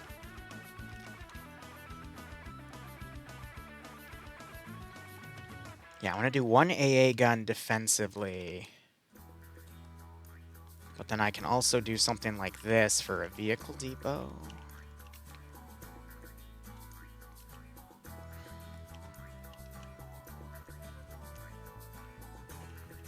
Yeah.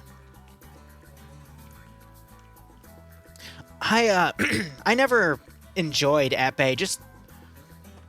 So, the story of how I got into it is, where I used to live, there was this rec center in the major town, and my mother decided, because she was having me try a lot of stuff to see what I was interested in, there was an introductory foil class, and I tried it. I liked it, but then they talked about epee and saber, and they said saber, you can literally, like, slash people to hell with it, and, that sold me. So, my father was really into it, so he got me all the equipment. I started taking lessons. I was under a guy named Coach Russ, excuse me. Did a few competitions, did rather well, but my God, it's just, that's all really, really old territory for me. That's over a decade ago. But, no, I always loved in Saber, because I had anger management issues as a kid, and that was my vent. That was definitely how I vented, because I would be nice at first, but if people were aggressive with me and they slashed me, I would intentionally curve my blade around their helmet and make sure I got their neck.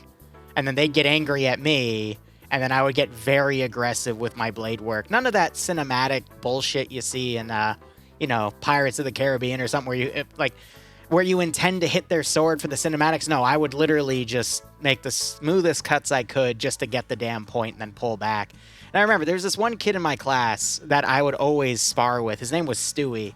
This man could flunge. And now a flunge, to explain, is when you literally leap at your opponent, because this man had leg muscles for days. He could literally flunge at you as soon as the freaking, I forget what the referee, whatever he was called, said fence. This man would literally fly at you in this massive leap. But he would time it so he wouldn't, like, run into you, because that would be a penalty, if I recall correctly. But this man, every freaking time, he would open up on me with a flunge, and I had no way to defend it, because I couldn't back up enough. He got in my head, so he knew how much I'd try to get away from it, and he would just do a bunny hop, one flunge or two, like, and then immediately flunge again at me, and I could never riposte in time, because he'd keep his blade back. He no-clips IRL. It would be better to say he bunny hopped IRL, but this guy would always practice his damn flunge on me, and then he'd go to competition, and he would maybe do 1 or 2 bouts, let the other guy hit him, give him a strategy to make him think, okay, this is how I beat this guy, and then he'd start flunging, and no one could beat his damn flunge. It was so funny. At that point, my strategy with him is when we fought each other in competition, I would try to make it look like he rammed into me to make him get a penalty, because I had no way, because as soon as he would flunge, he'd put his blade out, and you had to either focus on getting away from him or trying to get the parry repost on him, because if you attack when he flunges, the ref always gave him the attack, and therefore he got the point, because with Saber, it was whoever attacked first gets the point, and the ref makes the call. But if you flunge, the ref always gives it to you, because you're literally leaping your attack out. And he would just always keep his arm back. But as soon as he got, like, I want to say half a second into the flunge, then he'd extend your arm. But at that point, this guy is literally above the ground, coming at you, and you're kind of focusing on, okay, how do I not get hit by this guy? But, oh, God, stewing his damn flunges. God, that's a throwback.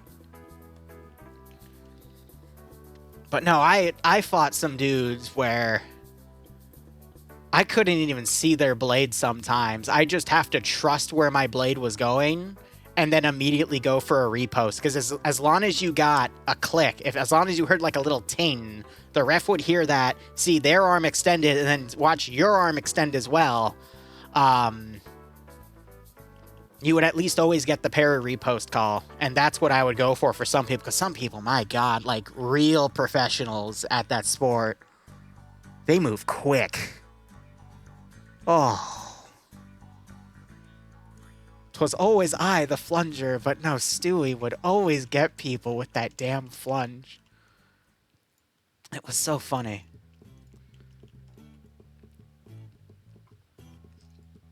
So I also remember I went to a competition. This other guy, I beat him 15-14, but he got my neck all bloody. He was an aggressive guy, and Stewie's like, don't worry, I got this. This man literally did, I think, 10 or 11 flunges on this dude.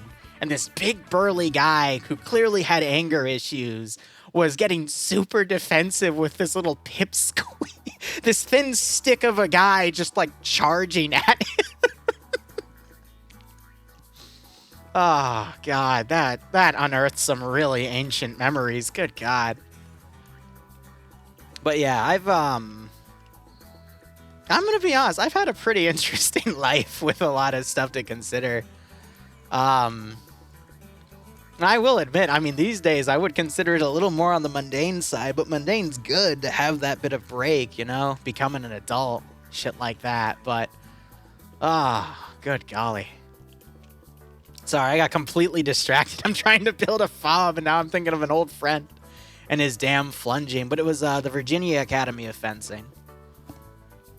Way back when.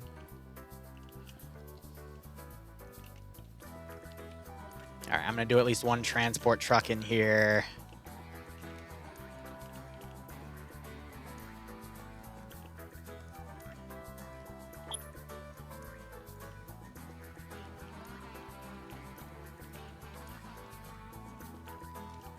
I'm thinking about the sandbag as well. I might just shove that down somewhere to keep an internal perimeter like that.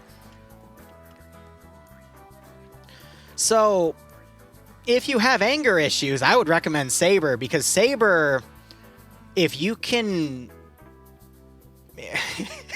I hate to say it like this, but if you want to go full Star Wars dark side on people, do Saber. Because you can literally, like, smack someone's blade out of their hands and then smack them with all your might. But the trick is not to put all of the aggression into your arm and lift your arm away. You want to immediately, like, punch with your saber to make the slash, because that gives the least amount of distance between your blade and them. You want to punch them with it, essentially.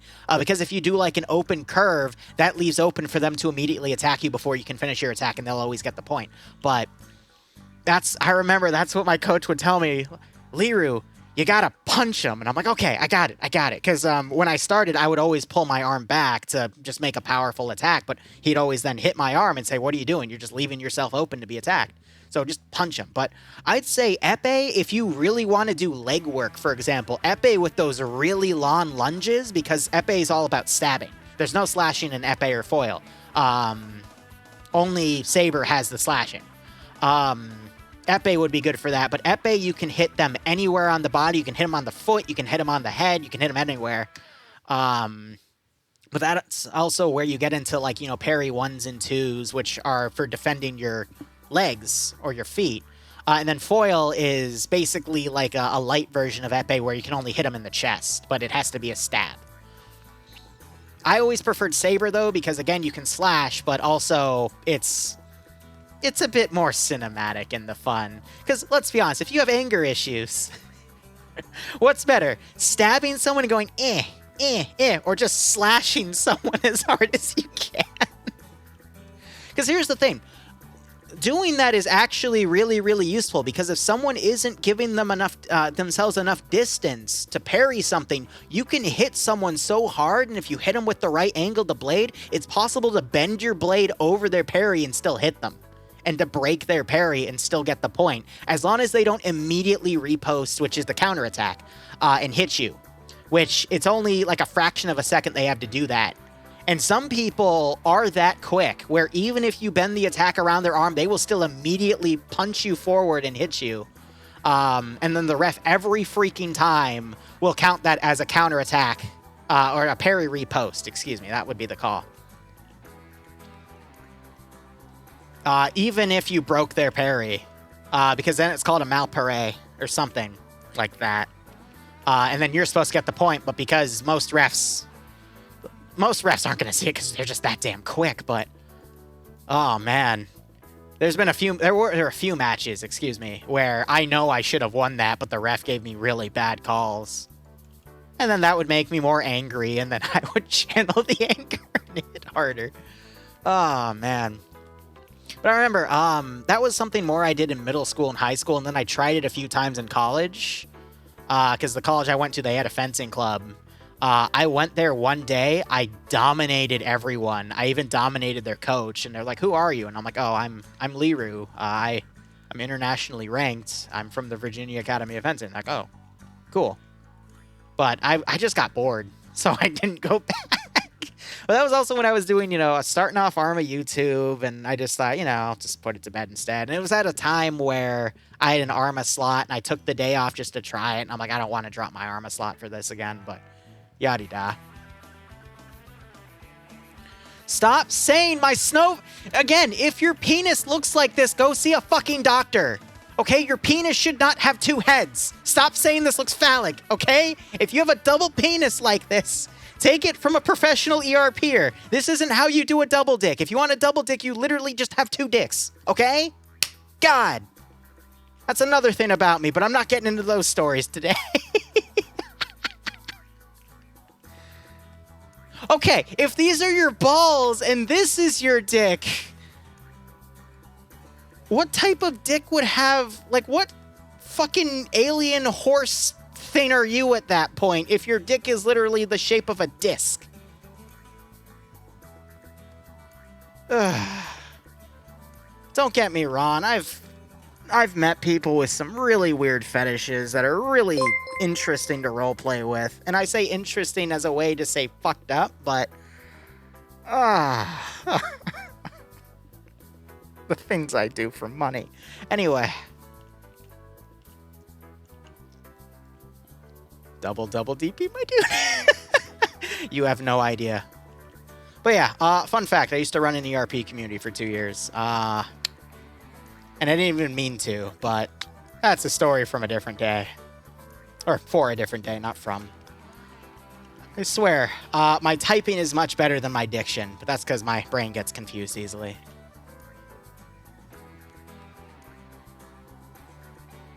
Oh, mentioning phallic objects and then money right after? Yeah, right? Look, I'll say this, all right? And I'm going to pause the music when I say this, all right? If there's one thing we can guarantee in life... Let's No, give him a that's warm not how I welcome. say it. How do I say this, all right? There are 3 guarantees in life. Death, taxes, and these days, suspiciously wealthy furries that have way too much money to drop on smut, be it commissions or roleplay stories, okay? Trust me. You have to trust me when I say that, okay? Death, taxes, and suspiciously wealthy furries. That is the trio. That is the trifecta of the world, all right? Those are the 3 guarantees in life that you have. Don't ask. That's just how the world works.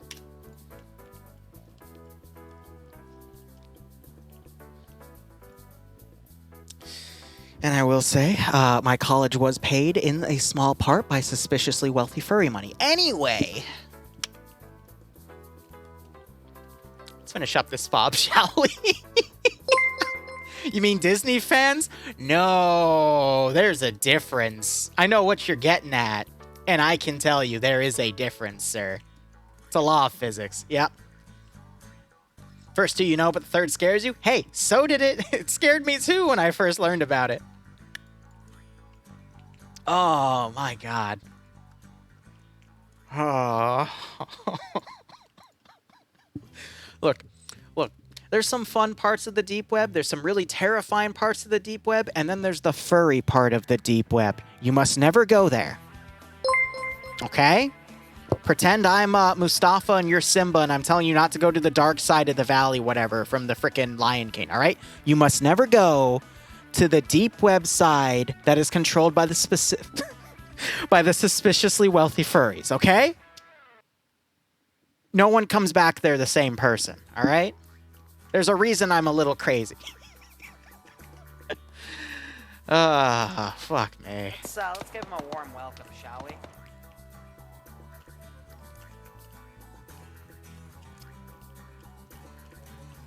I'm trying to think, where do I want to put... I could put a 50 cal in here, but the slots to fire are a little too...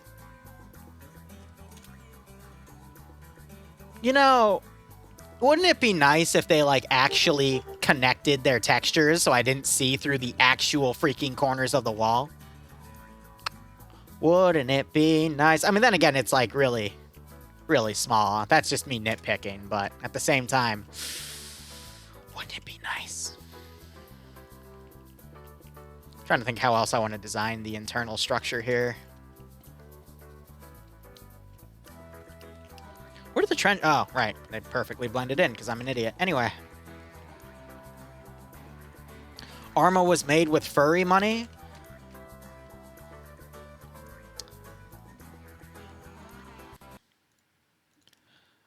I want you to open Arma 3 Workshop right now and look up Cox HUD bonus content. C-O-X bonus... yeah. C-O-X-H-U-D bonus content. Okay? Look that up right now, and you tell me, Sherman. You tell me. Right freaking now. Do it. Do it. And you tell me if Arma was made with furry money mods. If Arma used furry money to make mods, all right? You tell me. You tell me. C-O-X space H-U-D. No, actually, there's no space in there. Cox HUD bonus content. You tell me. Okay? By all means. The answer will, will surprise you. Ah, man. I'm going to keep the music off just so I can focus on this because it's starting to distract me. We're probably going to put like a 20-man Garrison in here, have some stuff around there.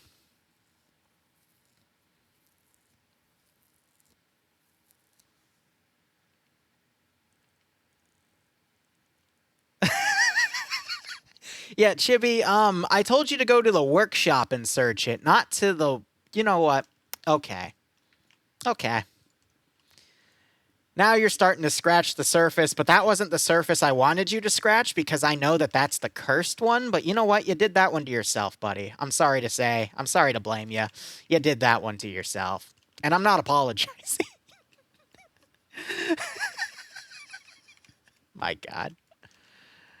Not Google. Where did you search it for to find Arma units on Arma? Did you search that on Workshop and that came up? You know what? Never mind. It's okay. It's okay. I don't want to know.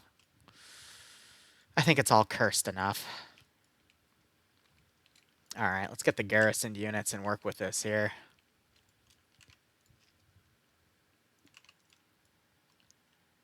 If I didn't do it to myself, no one would. Manamana. That's all I'm going to say. Manamana. All right, well, let's just make our Garrison, shall we? Why do I have a second flamethrower back here? All right, let's see. Squad leader and radio guy. Let's go ahead and throw them over here. Cox HUD bonus content was made by furries. Yes. Yep, that's all you need to hear.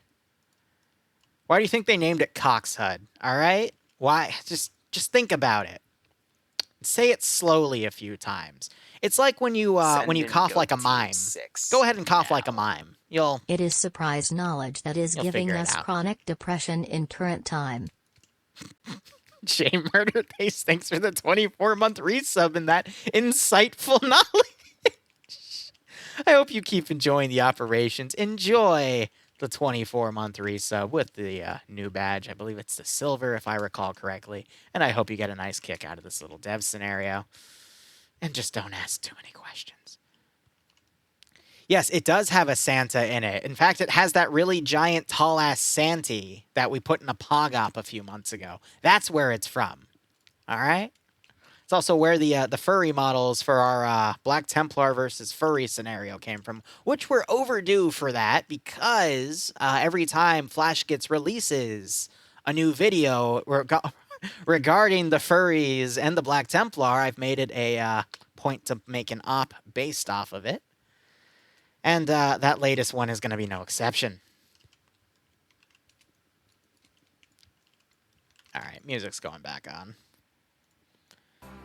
Anyway, I'm going to keep it going. If you have any questions, comments, or concerns you want to address to the Peanut Gallery, feel free, and I will do my best to answer them.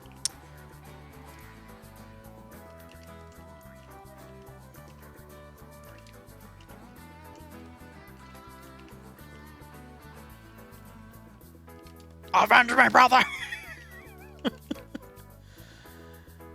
Oh, my God. You're concerned about the current topic? What current? Which one? All right? Because there's quite a few. There's quite a few you could be concerned about. I'm not trying to bait you in that. I'm actually genuinely curious about which one you're concerned about specifically. Yes? Okay. Yep, that's all I needed to hear. I understand.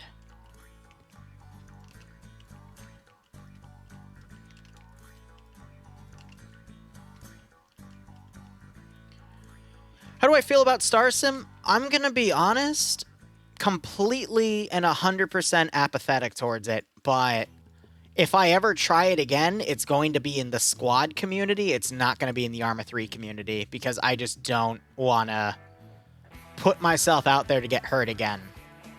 And I think that's the best way I can word it.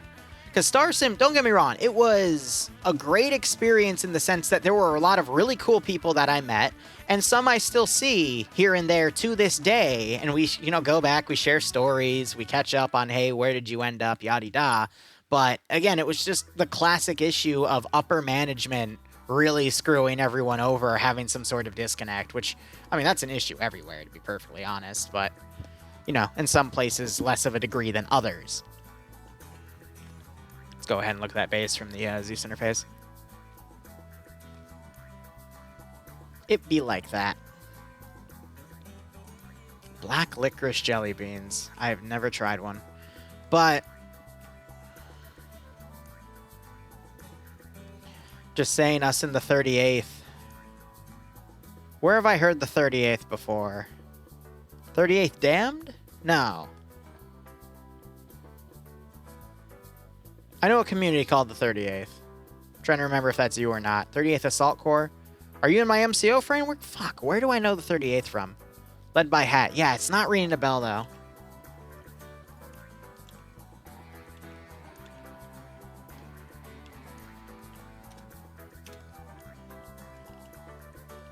Okay, that oofed.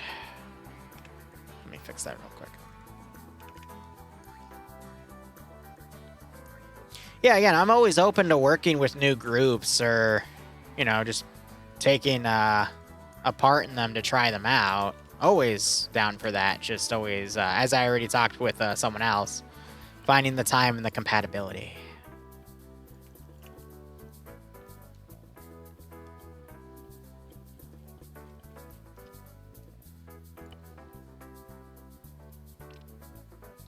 Furry sim. Shut up, Sherman.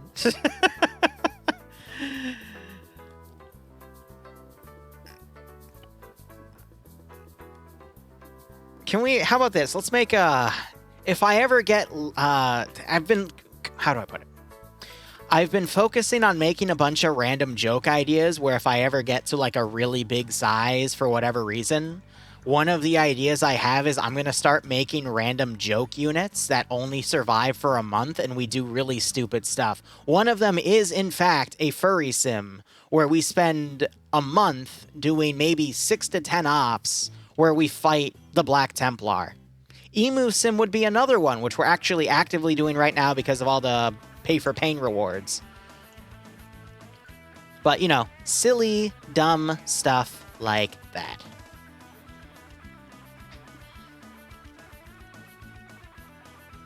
Alright, yeah, base is good.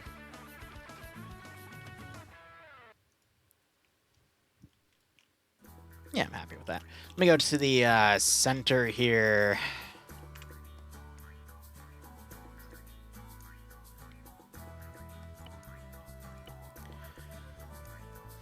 Down to 42, 43. Yeah, that's my upper limit. I did want to build a few random cops, but I think I'm just going to build them in scenario. And then I need to make a debug corner. I just realized I think that was the only copy of debug units that I had, and I just deleted it like an idiot.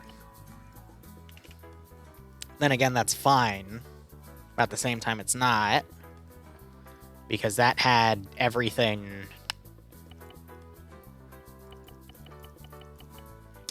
Fuck.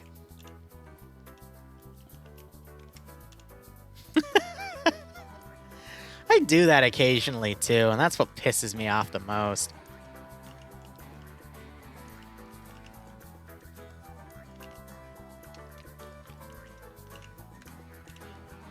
Okay, what do I need to rebuild? Basically, get a copy of every unit that exists.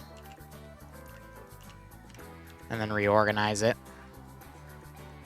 I've done bigger oofs. I think my biggest oof is when I try to copy and paste things into a mission SQF folder, which every time you hit save, it creates a folder that has the mission SQM, which controls all the data for the mission itself. I've accidentally deleted that, I think, 2 or 3 times. And, not recovered it, and anywhere from like 2 to 10 hours of work just Thanos snapped, and I'm like, oh, oops, not getting that back. Yeah, not my finest hours there, Chief.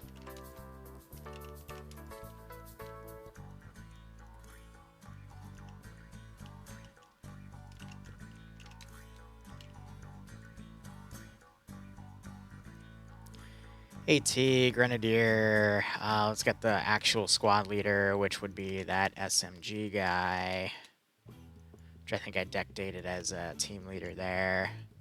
Pilots, I'm just going to spawn in because it didn't matter. Medic. And Flamethrower Man. There we go. And I think that was all of them. In all honesty, if not, I mean, that's enough to work with anyway.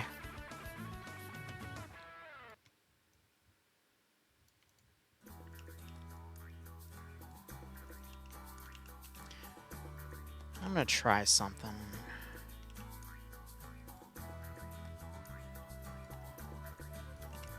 That's gonna be for a kit copying. We'll see that later. I'm gonna put a little note here that says debug don't touch.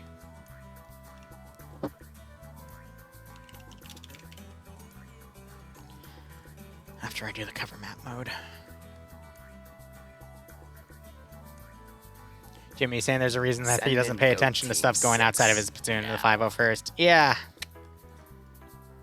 I'm going to be honest. Drama is really, really juicy and fun to listen to, but it's never a good thing when it's happening to your own force, to be perfectly honest. Then you keep your head down. Eagle, thanks so much for the Twitch Prime sub, my man. I hope you keep enjoying the operations. I do hope you get a nice kick out of this scenario.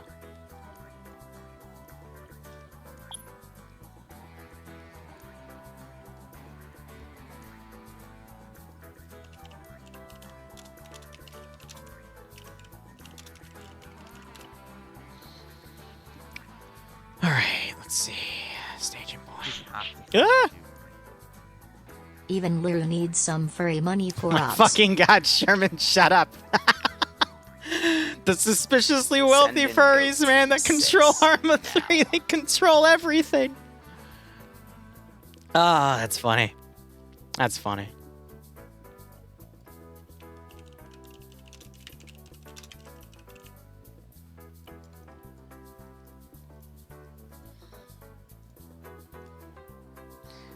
And Eagle, you immediately converted it to a tier 1 sub. Nice. Again, hope you enjoy everything. Thank you so much. And I do hope you get a nice kick out of this little dev scenario where we're also just talking about random stuff. Otherwise, yeah, if you have any questions, comments, and concerns, feel free to ask.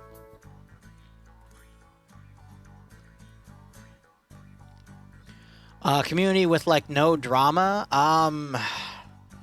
They do exist. They're usually tight-knit groups of friends. I actually know of one or two. Just DM me on Discord. I can, the two that immediately come to mind are Bleach Boys or Natty's Goons. I don't know how often Natty's Goons play Arma anymore, though, because I've, haven't really followed up with them. I know Chosen, he was in here earlier. He runs a really great small group, but it's very small in its sense. And plus, he also has moved on to doing 5M stuff as well, so I don't know how active he is. I also know House of Trash is a really good casual one. But yeah, no, hit me up with what you're looking for, Crimmy, and I'll do my best to help you out. I am totally happy to help people find what they're looking for in this game. I see it as one of my jobs, because without people playing, then I can't keep doing this for a living, so... Now. You know. Eagle... gifting 5 subs out. If you got a sub from Eagle, make sure you thank him. Otherwise, again, hope you all keep enjoying the operations. Eagle, thank you so much, and I hope you're getting a kick out of this scenario. I'm going to be honest, I'm giving it final checks right now because I'm happy with everything here. But here, let me show something off. I'm going to have to delete all of that as well for debug's sake. Send in Goat Team 6. But I do like this setup. I'm annoyed that I have to use this type of truck because the other one's bugged. But let me show you. Originally, I wanted to do this car. Goat Team 6. Because it's a repair car, you can use it as a transport. But here's the issue. So the reason I'm using this vehicle is if I go up to it, I have the interaction to take ammo, I have interaction to open its cargo, yada-da. I go up to this car, it doesn't have that. And I literally made the document, I made all the stuff with it, and then I went through randomly testing every single little feature. I tried loading a few things into it, and it wouldn't freaking work. So, you know, if I load that in, for example, I don't have any way to load it out, and there's nothing I can do scripting-wise to fix it. Now, one cool thing I have done in scripting, which is a new feature that I've added as well, is I found out how to assign variables to all of these items to add ace, drag, and carry to it. And then, of course, we have the build fortification scripts, which I'm not going to be able to do because I don't have a fortify tool. But this one's not new. I've done this for a long time. But if I simply give myself fortify tool, I figured out where to put it in the init server config so that I don't have to load the script anymore. I can just do it and get it done. The one annoying thing I'm going to have to tell players is you have to put your gun away to actually deploy stuff.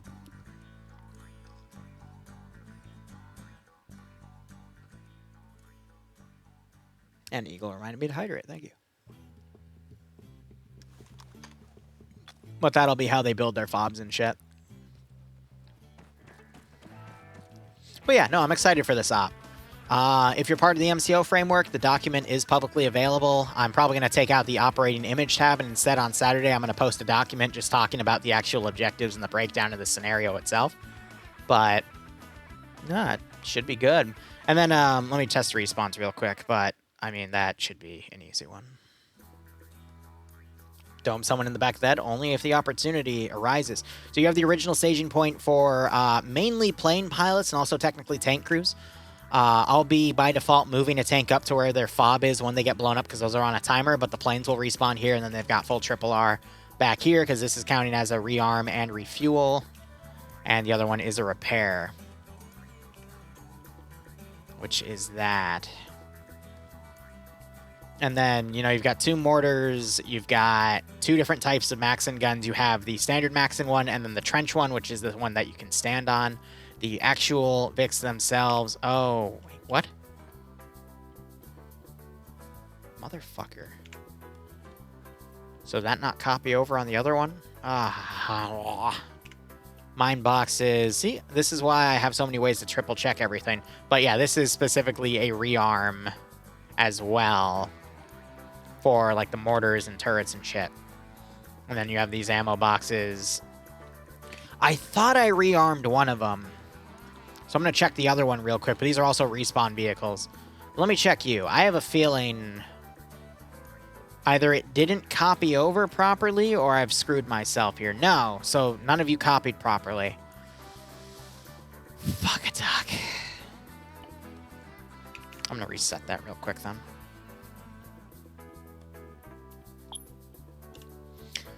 Now, let me check one little backup feature that I have. Did I set you properly here first, or did I set it on the convoy without setting the vehicles? I probably did it on the convoy first.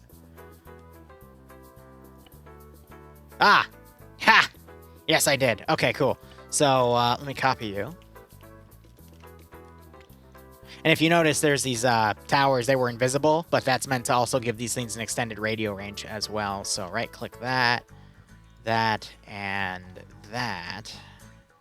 Verify the yellow box around them. Right-click, attributes. Override, we'll know because that doesn't spawn in them by default. And we hit OK. And then I can delete that. Let's verify that it worked, because sometimes it doesn't like to work properly.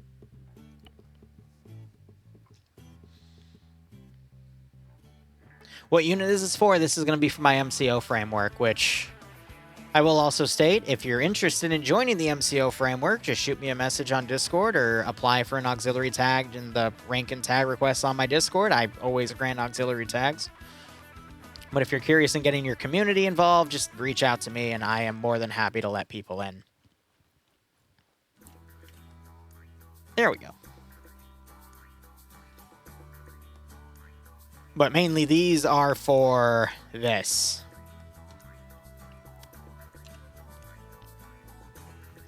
But I really like my MCO stuff because they're only getting better and better, slightly more optimized. And these days, the only issues I still have with MCO is occasionally I'll desync something out, which with, you know, 80 to 90 to 100 players playing in the scenario, it's bound to happen here and there. Just gotta be patient with it. But yeah, no, these are working fine. These are also set, so if you get in, first off, you get propaganda, but you also have a massive metric fuck ton of medical. But the thing is, you also have the boxes, because these boxes can be loaded on the transport trucks that'll spawn with the infantry, and you can also tow shit.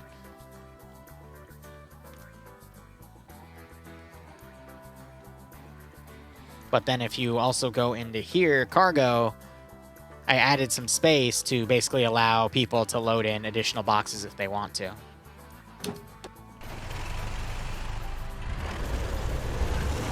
So if a squad wants to bring a PAC gun or an AA gun, they can. If they want to load an artillery piece or a Maxim gun to bring with them, they can.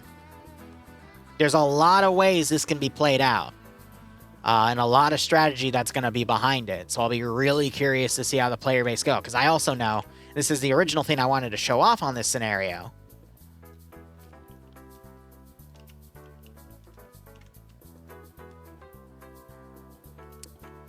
Eagle, I'll address that in a second.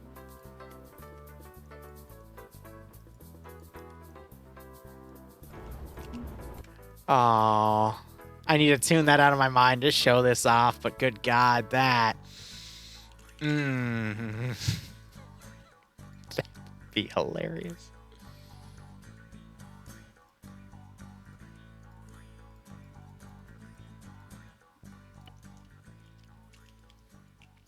Where's one of my kill zones?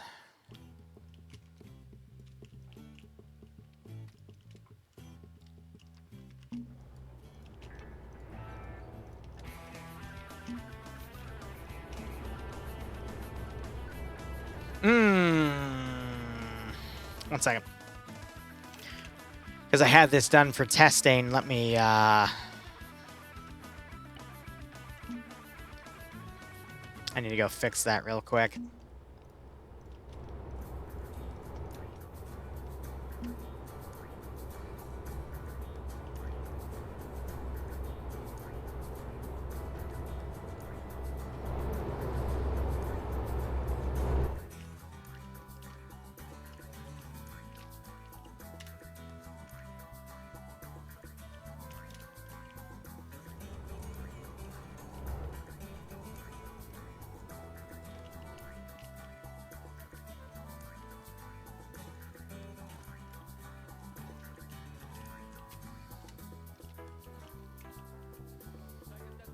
They're already targeting. Here you go.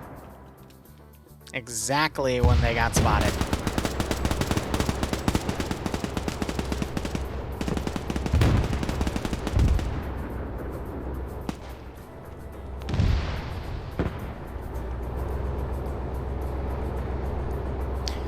So community reserves are going. Oop, his turret's down. Community reserves are going to begin tomorrow. Public slotting is going to be on Saturday. And I know for a fact we're going to have at least 1 or 2 squads open for public based off of attendance. They took a hit as well. They're pulling back.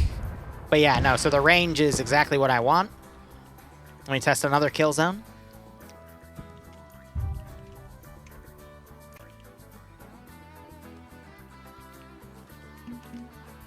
One tank just blew up. Oh, that's a lie. It actually has dismount. So yeah. Someone was asking earlier if kill zones are important. Yes. Yes, they are. And this is why. Now, the trick is, no, they're in too low of a ground to actually do anything. That's fine. Ooh, this should be good.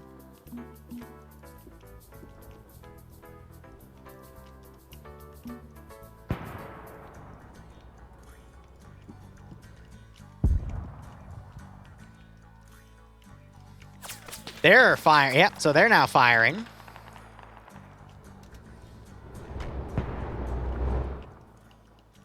But yeah, working as intended. They're now aiming. But I always like to test my kill zones.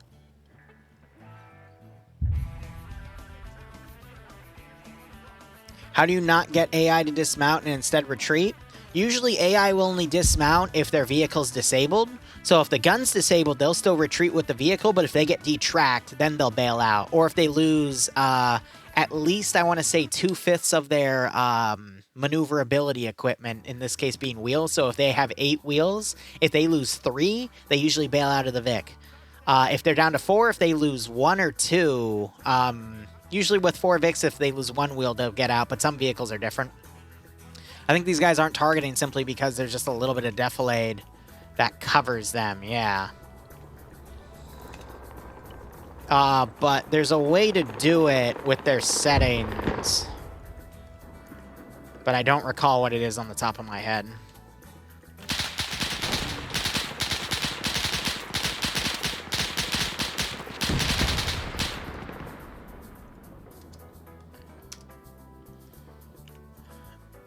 Just curious why he's not firing back. Ooh.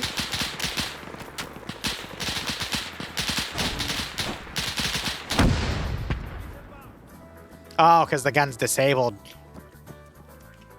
Then again, I think that was because it just got hit, but either way, we already seen it working, so no problem, Spartan.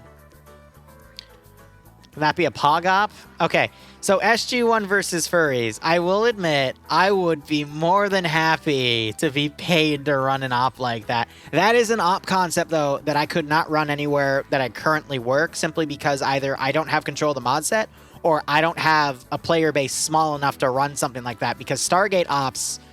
The nature of Stargate is to run small SG teams. The only times I ran Stargate in Arma 3 was I had to either claim it was a different universe, and that's how we were able to do World War II stuff for Stargate, or Tier 3 specific ops, which Tier 3 doesn't exist anymore because I stepped down from an admin in TSP. So I don't have access to that small elite player base to do stuff like that anymore. So I would need a new player base to run that shit for, but I would be down to do a Stargate SG-1 mission with an SG team or two going through the gate and fighting hostile furries with melee mods. That would be... that would be funny. That would be very, very funny. Man, it's 2 o'clock. I've built this, though. I'm happy with it. Now I gotta think of what I want to build for Wednesday.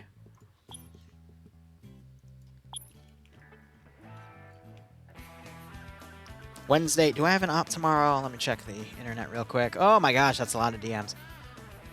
Wednesday.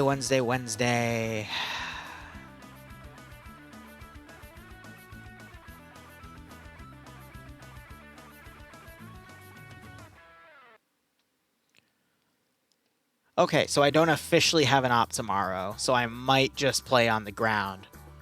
So what do I still have? I could show off what I've been working on for Checkpoint RP, but that's gonna go really, really hard.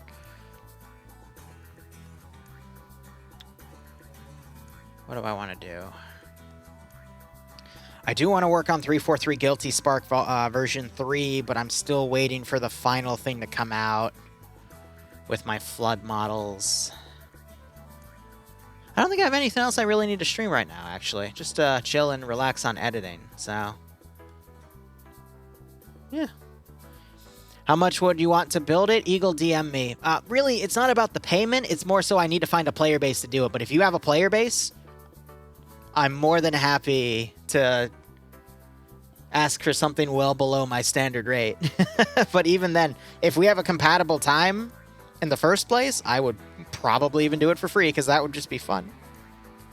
That would be so, so fun. But anyway, I think I'm going to wrap it up. It's 2 a.m. I'm going to work on some editing and video scheduling, because I release 6 videos a day because I'm crazy. 3 channels, man. What a mistake. Otherwise, yeah. Thank you so much for watching. Go operate operationally. I will be back tomorrow. Fuck, I know what I need to work on. I need to work on the next New Horizons op for the 506 tomorrow, and I haven't even given them their new mod pack yet. Fuck. Okay, I gotta work on that, which is just gonna be a lot of me copy-pasting files. So, cheers, guys. Have a good one. Go operate operationally. Have a good night.